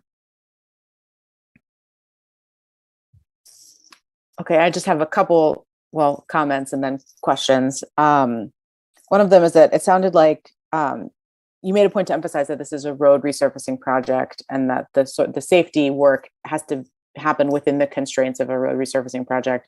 I think this is maybe more for Erica and council than for you all, but just thinking about what do we need to do so that every resurfacing project is a safety project. I think that's the only way we're going to get anywhere near to our goals. I wanted to reiterate what Brett said, which is that if there's room for a double white line, there's room for some kind of vertical element. And while flex posts are not my favorite, I think we should be looking at getting vertical elements through as much of this corridor as we can, exactly for the reasons others have talked about in terms of making it low stress and all ages. And it seems like there's room to do more and in various places throughout this corridor. And I know there's a lot of the conditions keep changing as you go from block to block, but as much vertical stuff as we can get in there, I think would be great. I had a quick clarifying question, which is that sometimes you describe portions of the lane as separated. And I think what you mean is there's a buffer and a vertical element and not that they are actually, I'm seeing nodding. So yeah, so buffer plus vertical element is what you're calling separated as opposed to actually physically separated. Okay. Yes. Yep. Got it. And then my last one was just about for Hill. It sounded like all of the safety improvements through there are about visibility and signage. So improved lighting at crosswalks is fantastic. Improved signage is great, but I wonder if you considered any physical protection for pedestrians, like bump outs, hardened center lines, protected intersections, the kinds of things that are called for in the transportation plan.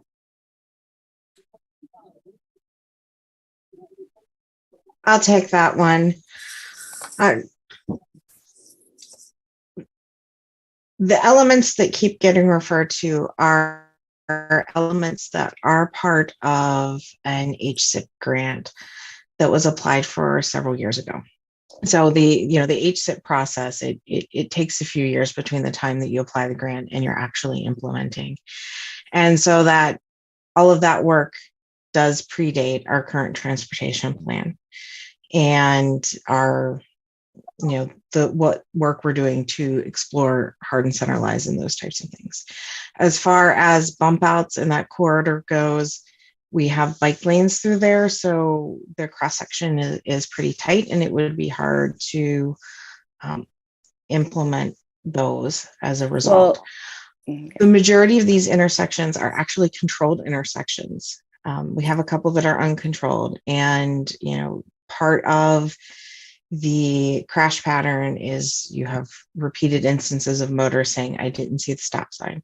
So we're doubling up stop signs out there and adding the vertical reflective strips and applying all of those proven countermeasures for those stop control locations.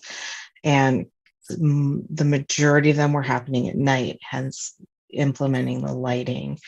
So that's where those elements are coming in. Now, all of that being said, those elements that are defined as being part of the Highway Safety Improvement Grant that were approved as the Highway Safety Improvement Grant are not the end of everything that we can possibly be doing in this corridor. So we are at 30%, and we will be looking at that.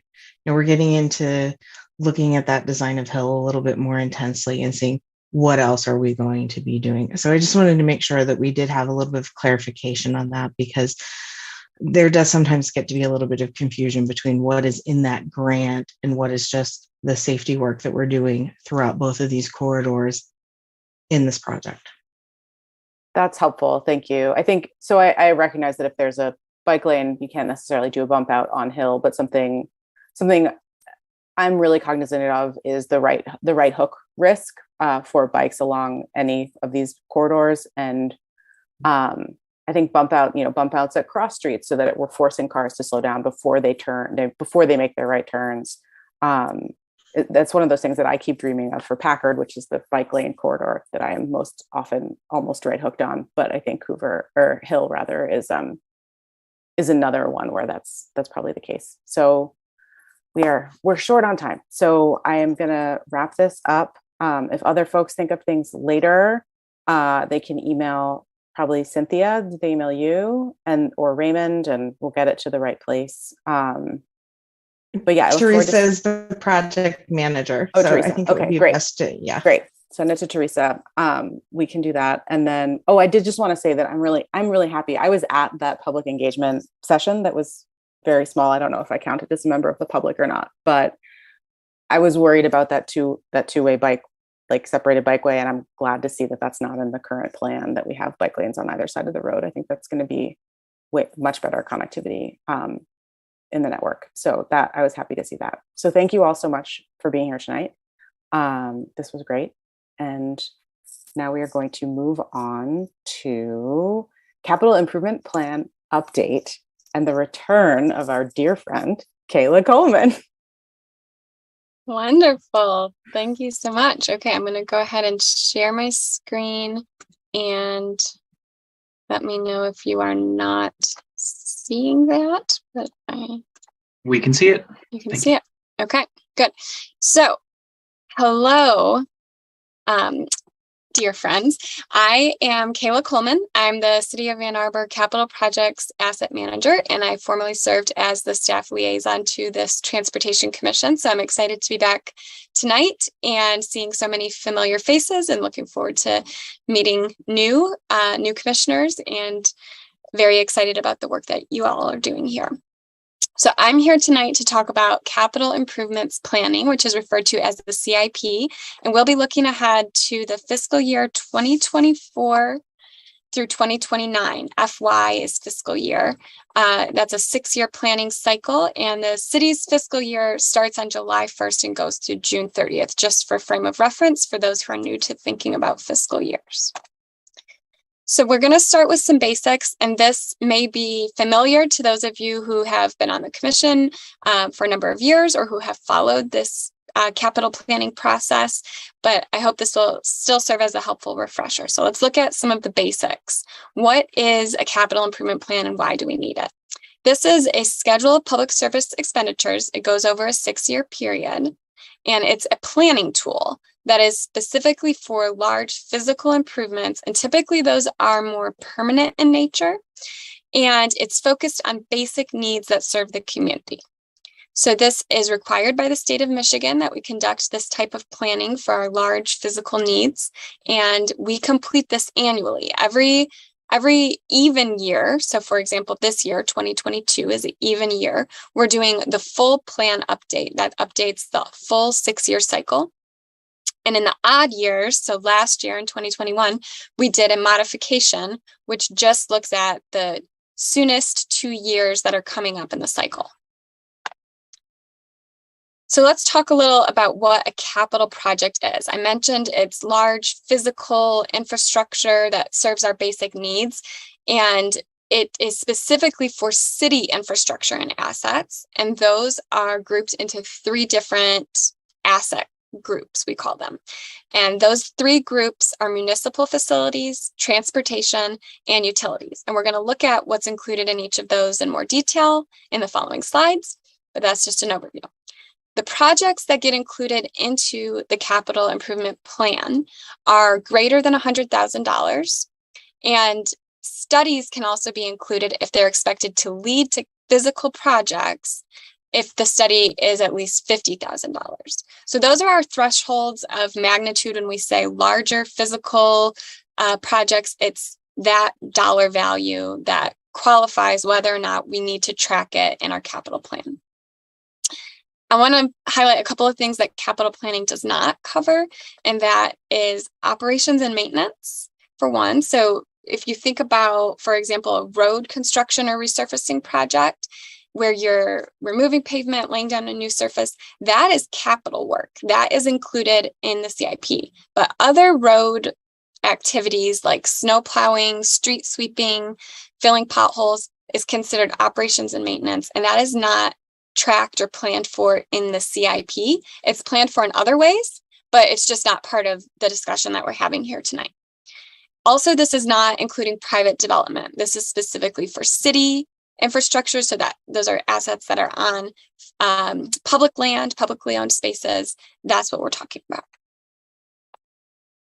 Now, with that overview, now that you have a little bit more about what the CIP is and what a capital project is, this shows, I want to show how it fits into the capital planning process, fits into a project life cycle. So in a basic sense, projects include planning, design, and then building or constructing or implementing. And we, when we're talking capital improvement planning, are back at the planning stage, the early process of beginning to think about a project, looking forward, projecting what our needs are, what revenue we expect to have to meet our needs, and how to prioritize our projects into a plan that makes sense.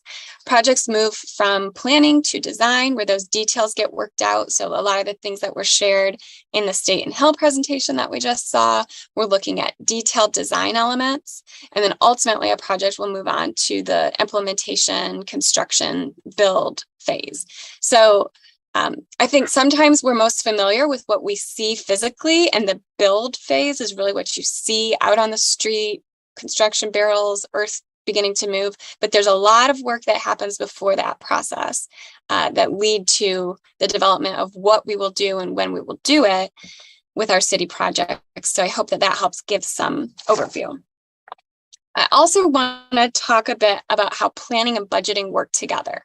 So I'm going to overview this, but we're going to revisit some of these steps on individual slides later on. So we'll get into more detail, and we'll revisit this whole timeline later in the slideshow as well. But to just give you a sense of some of the steps in the process and how things work together, we are here tonight at the Transportation Commission talking about potential projects for the capital improvement plan and seeking input from commissioners. You see the gray megaphone icon, which is highlighted throughout the timeline at different points, and that indicates community input opportunities, some way that the community can have a voice in the process.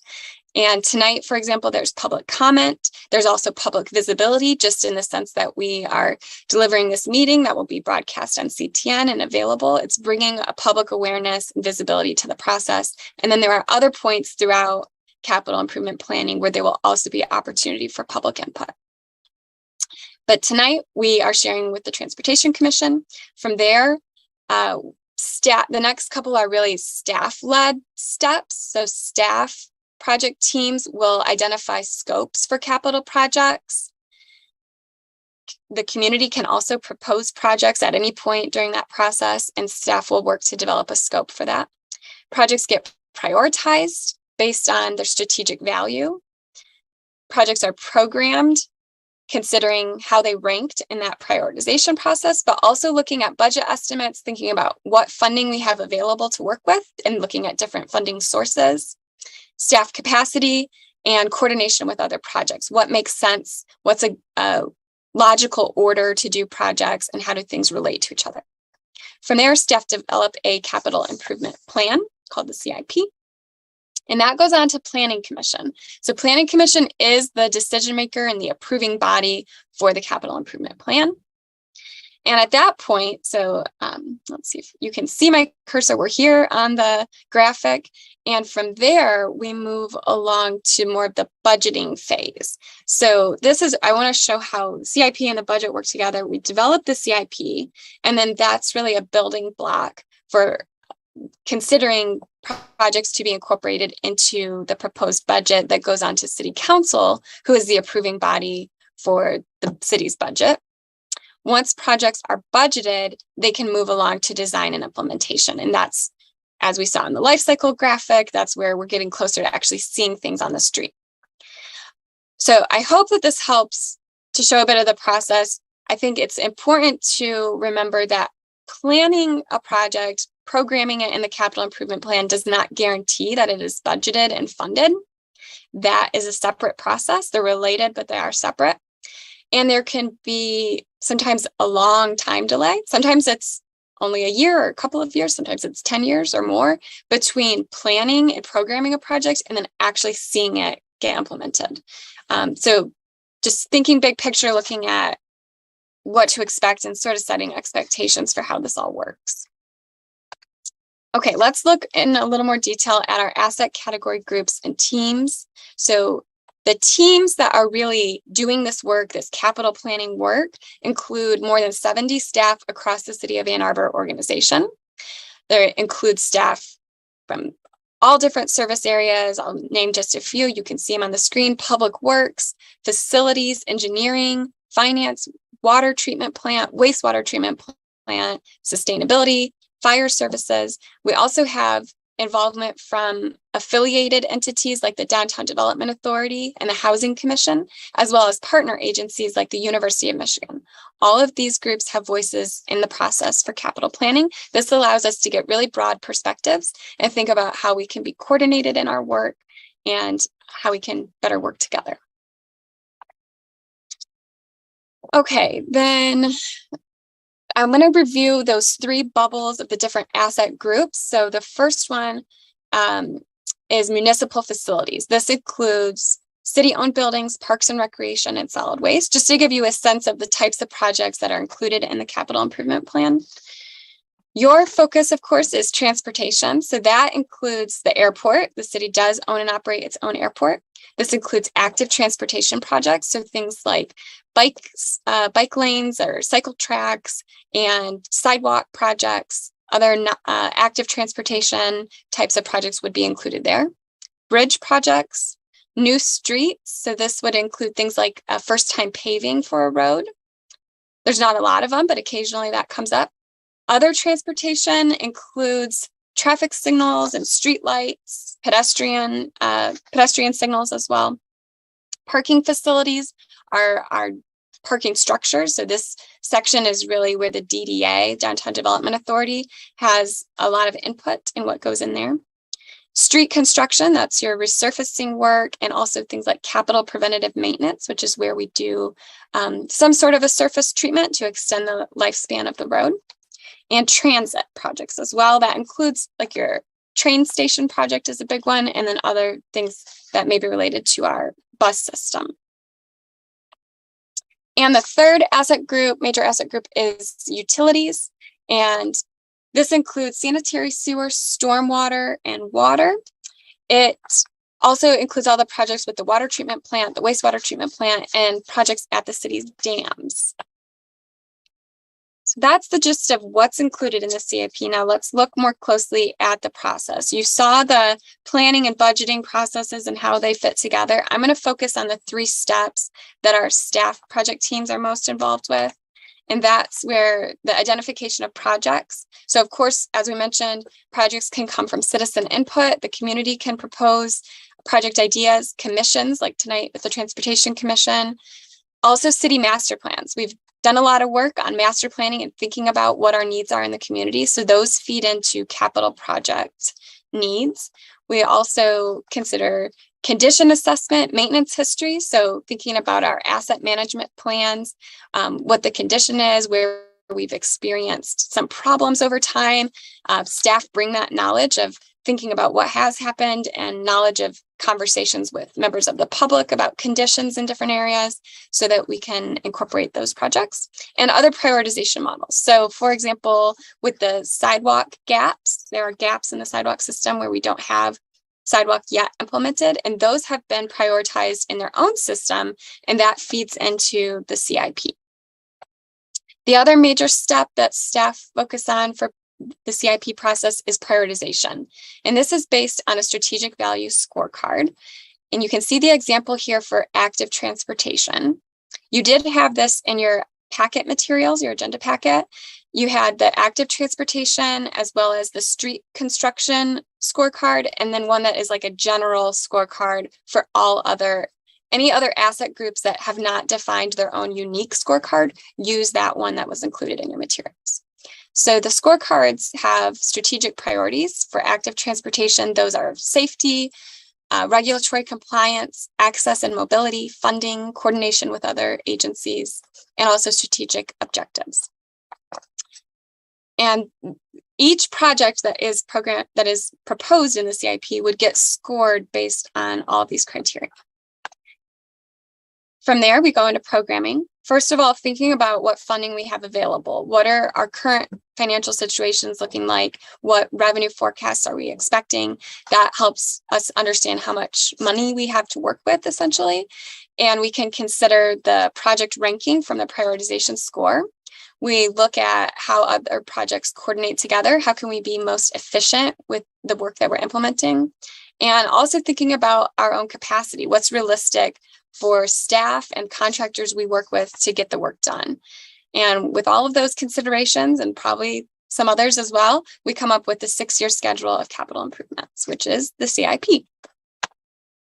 So here we are tonight with the Transportation Commission, and the role that the commission plays is to review and provide input on the Transportation Asset Group CIP projects. You're welcome to provide input on other projects. There are some in other asset groups that may have a transportation influence in some way. So you're not limited to only the Transportation Asset Group, but that's typically where there's the most interest from this commission. So you might review those projects and think about whether scopes align with existing plans and policies. I know something that I heard Molly say in the comment on the Staton Hill project was asking the team whether or not they had included the elements that were called for in the transportation plan. So that's exactly the type of feedback. You can look at the information about specific projects that are proposed in the CIP. All of that was linked in your homework guide. And you can provide feedback to staff about the things that should be kept in mind or should be incorporated when these projects move forward. Also think about any projects that you might want to particularly support or endorse, and that can help staff to be aware of in the prioritization discussions. And any other general comments for this CIP process are welcome as well.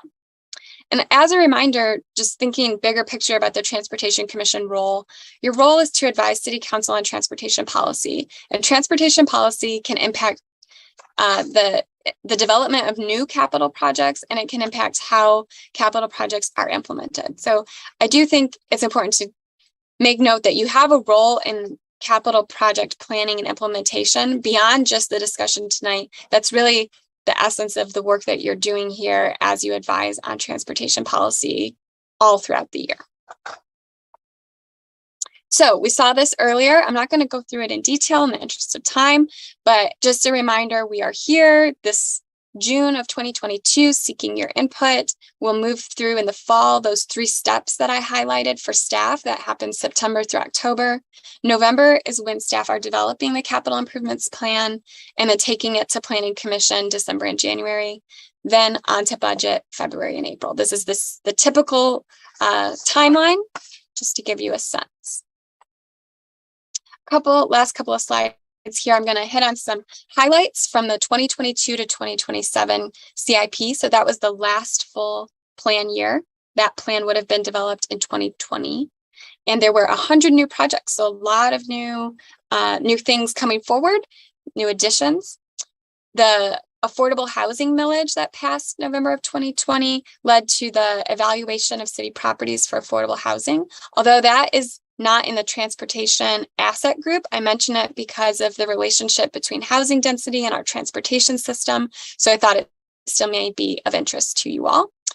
In the streets asset group, there were new prioritization criteria developed back in 2020, and Commissioner Hadamaki was part of that. So thank you, Brett, for your involvement with those new criteria. Sorry, your involvement was with active transportation. That's the next one down. But both streets and active transportation got new criteria in 2020 for that 2022 to 27 plan year, with an emphasis on safety and sustainability. There was increased funding for pavement asset management, so more capital preventative maintenance could be done. That again, sorry, lights just went out at City Hall, so never mind that. Capital preventative maintenance helps extend the lifespan of the road so that it extends how long before the next full resurfacing needs to take place. Then on to active transportation, the new sidewalk millage led to additional funding for sidewalk gap projects and many new projects with a focus on multimodal transportation goals, which leads us right into the Vision Zero transportation plan.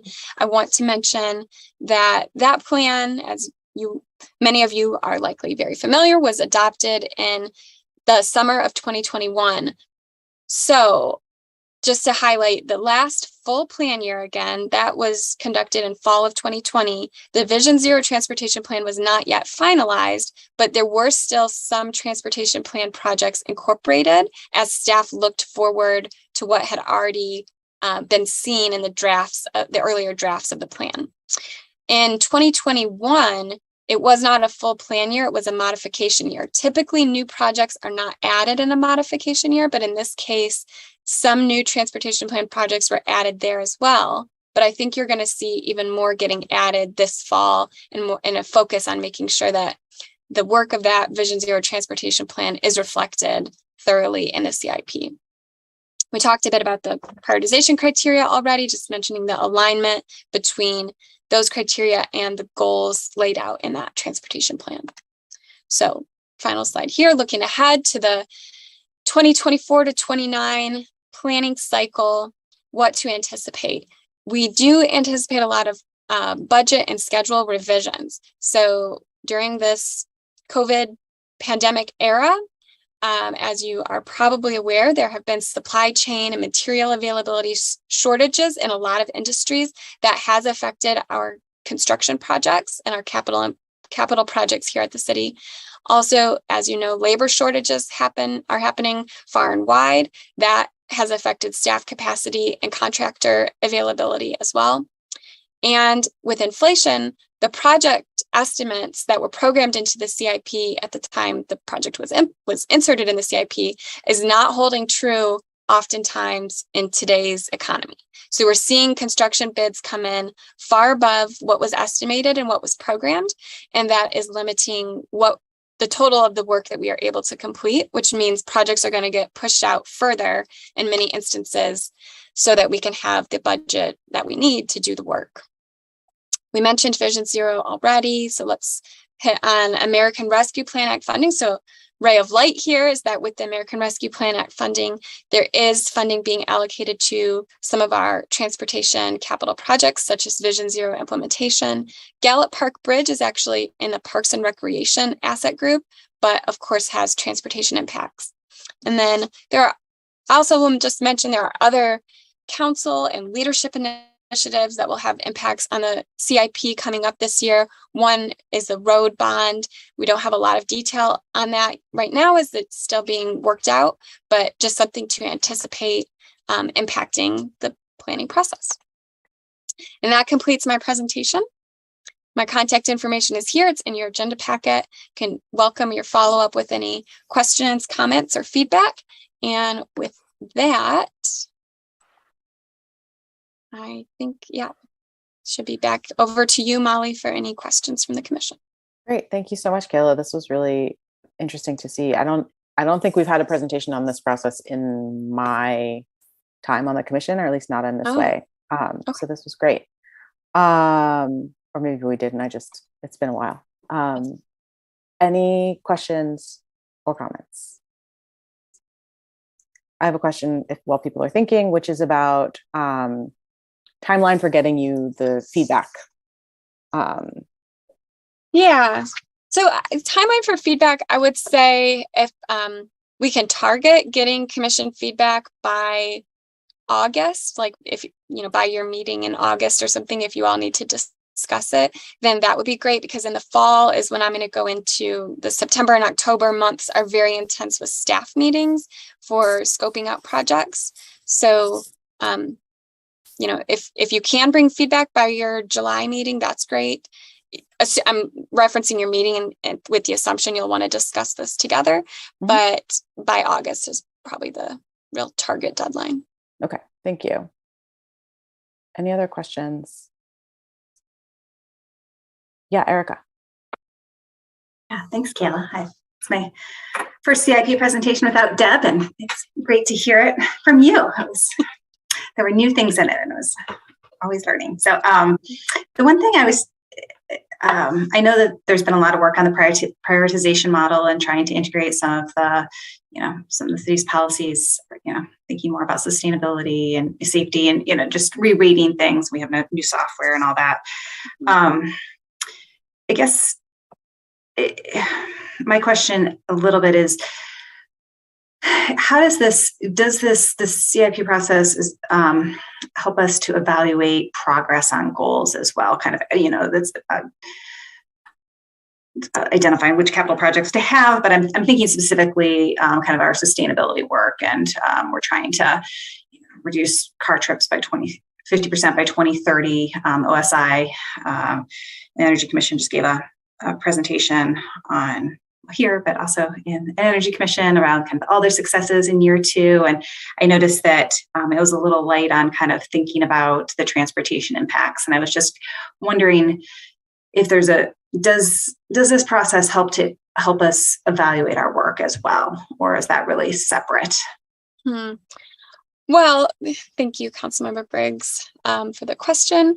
And, it's definitely a focus on scoring and prioritizing projects to upcoming projects to program for the future, more forward looking. Whereas I think what you're referencing in terms of evaluating work that we've completed maybe and what our progress is a little more of a look back at what we've done. So I have to give that some more thought. And I am also continuing to learn. As you mentioned, Deb has recently retired. I've newly transitioned into this role, and I'm continuing to learn all the time with what we are doing now, what we could be doing. So I think if it's all right, I know I'm not really answering your question, but to take that more as a proposal of a potential opportunity, and to evaluate as I learn more about what we're doing now with our CIP process, see if there's an opportunity to do more of that looking back. An evaluation of our work. Yeah, absolutely. And I guess, just as we're going in, since this is really more about what we're going into as well, just I guess the continued emphasis on making sure that prioritization model is getting us towards, our vision. Obviously, our Vision Zero you talked a lot about, but sort of our sustainability climate action goals as well in terms of transportation projects. Absolutely. Yeah, great. Thanks.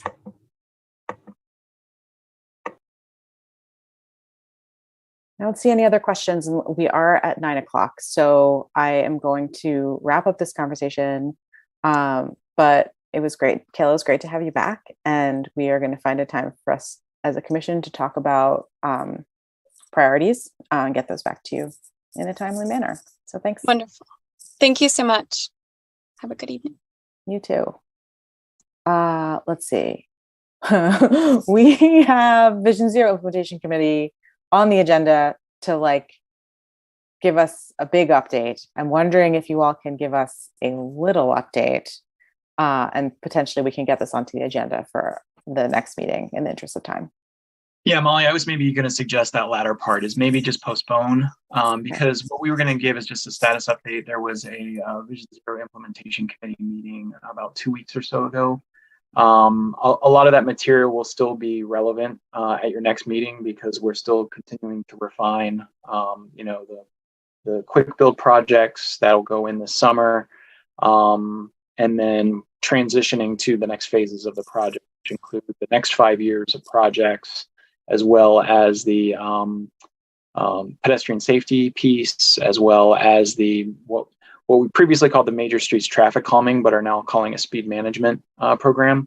So if you're okay with it, I'm fine with postponing that to the next meeting. Next meeting right now is not very heavy on agenda items, and then that way we can give this item, I think, a little bit more attention. But I'm happy to also walk through it super fast if you think that's meaningful as well. So I think this is worth giving a little bit more time because I know many of us have been really eager to see the work of this committee and what's coming out of it. So I think postponing makes a lot of sense. But I guess, do we have to I'm going to ask everyone, does anyone object to postponing this to the next meeting? Raise your hand or say you object. Okay, good. So we've made up a new rule. It's not Robert's rules anymore. Thank you so much, Raymond. So then next up, we've got staff report and updates from you. And we're getting into the home stretch now. Thank you. And thanks everyone for your patience on the agenda adjustments tonight. Yeah. Yes. Thank you for your flexibility on that. And I'll get through the staff updates relatively quickly. So on the sidewalk gaps, there are some completions to note. Barton Drive is done. Boardwalk is done. Russell Street is expected late summer, and Yost and Eli is done. You got an update on the State Street this is the State Street Improvement Project, William to Huron. Construction began on June 1st and will occur in 2 phases. The phase that's currently underway is William to Liberty. They also hit a water main yesterday, so that was interesting. The Barton Drive bike lanes, I think some of you have asked for some updates on this periodically. This is expected to go back to council in July. Again, you may recall there was a discussion with this commission and even with council to remove on-street parking in favor of bike lanes. That decision was tabled by council until the Lower Town study was done, but now the Lower Town study is done. It does give a recommendation through the road safety audit to remove that on-street parking in favor of the bike lanes. So we're going to bring that issue back up with council. We weren't going to bring it back to this commission because we figured the facts haven't changed and your recommendation still stands. So that's how we were going to proceed with that. 7th Street in Greenview, we're working on some public engagement for July. As soon as that information becomes available, I will forward it to the commission. Miller Catherine project was bid, 2 proposals were received, and it's going to the DDA board June 23rd. If approved, construction is expected to begin next month. Staton Hill, you got an update this evening. We don't need to talk about that. You will get an update from the DDA on a curbside management study. They have hired Walker consultants, and this is to really look at how we manage, especially the on-street parking downtown, and how we can make it more effective. MDOT coordination, there's a little update on Huron 7th signal modernization. We had a public engagement meeting on June 9th. And then MDOT also conducted some engagement on the M14 Barton interchange at the farmers market on June 8th. Streetlights, updated numbers there. Transportation plan update, we'll discuss that in a lot of detail next month, so hold on to that. Bike maps, we do now have print copies available. They're at City Hall. We've distributed them to bike shops, so if you're interested in a physical copy of the bike map, they are available. You can either see me or visit the bike shop to get that. Packard road speed limits. Some of our engineers are looking at the posted speed limit on the East Packard section between 23 and Eisenhower. So we are looking to see if we can drop the speed limit down to 40 miles, or from 40 miles per hour to 35 miles per hour. And so we have some folks doing some analysis on it, and we will share the results of that analysis when they are available, hopefully by next month. And then we added a new section to talk about education and encouragement. We want to make sure that you all are aware that we're, especially with one of our new planners, Suzanne Flowers. She's taking up the mantle on some of these outreach and education encouragement keys. So we participate in Bike to Work. Big thanks to Washington Biking and Walking Coalition for organizing that this year. So we were able to table. We were at the Mayor's Green Fair last Friday. And then another one that's kind of exciting is we are part of the summer game, the district library summer game. You can get a walking badge and a biking badge. We already have, I think, over 200 badges issued in that space. So just a fun way to spread some safety messaging and get people aware of the facilities that are out there. And there's going to be a ride and learn bike ride on August 18th.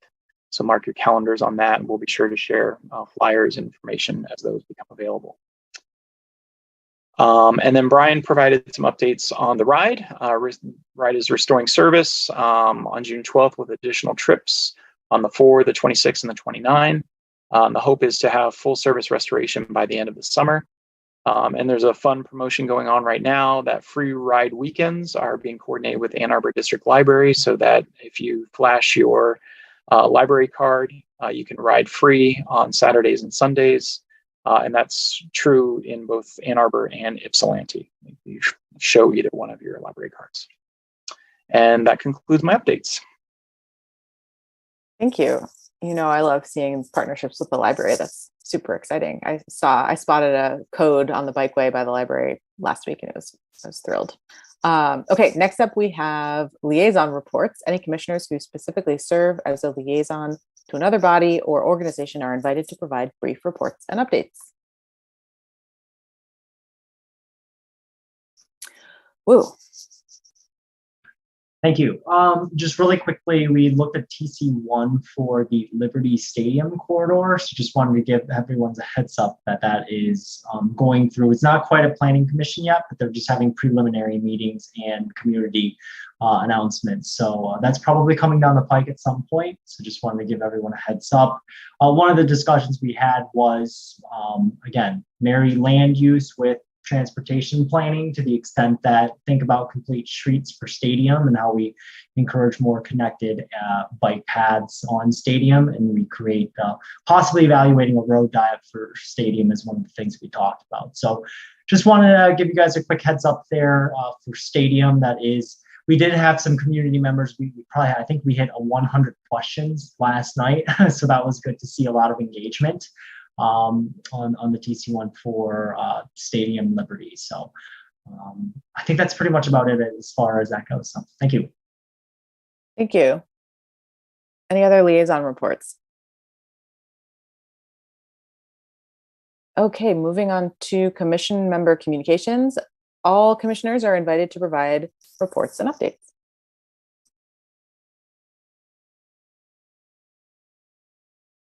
Okay. Next up is call for agenda items. So this is just a reminder that any suggestions for agenda items now, we're not going to talk about them tonight. Just like real quick, let us know what they are and we will work them into upcoming agendas. Raymond already touched on some of the things that we have coming up in the near future. But any other items, you can tell us now or you can always email us. And then, yeah, Molly, just to recap those real quickly, the curb management study by the DDA is expected. We'll bring back the Vision Zero implementation plan. Then I wonder if, based on the CIP discussion, I'll work with Molly and Brett when we set the agenda to see if there's some discussion there that the commission wishes to have. Great. Okay, so our next meeting is scheduled for Wednesday, July 20th at 7 p.m. It will be a virtual meeting. And if there are no objections, we will adjourn tonight's meeting. I'm seeing no objections, so meeting is adjourned. Thanks so much, everyone. Thanks for bearing with me on this technical difficulty night. Thanks. Thanks, guys. Bye.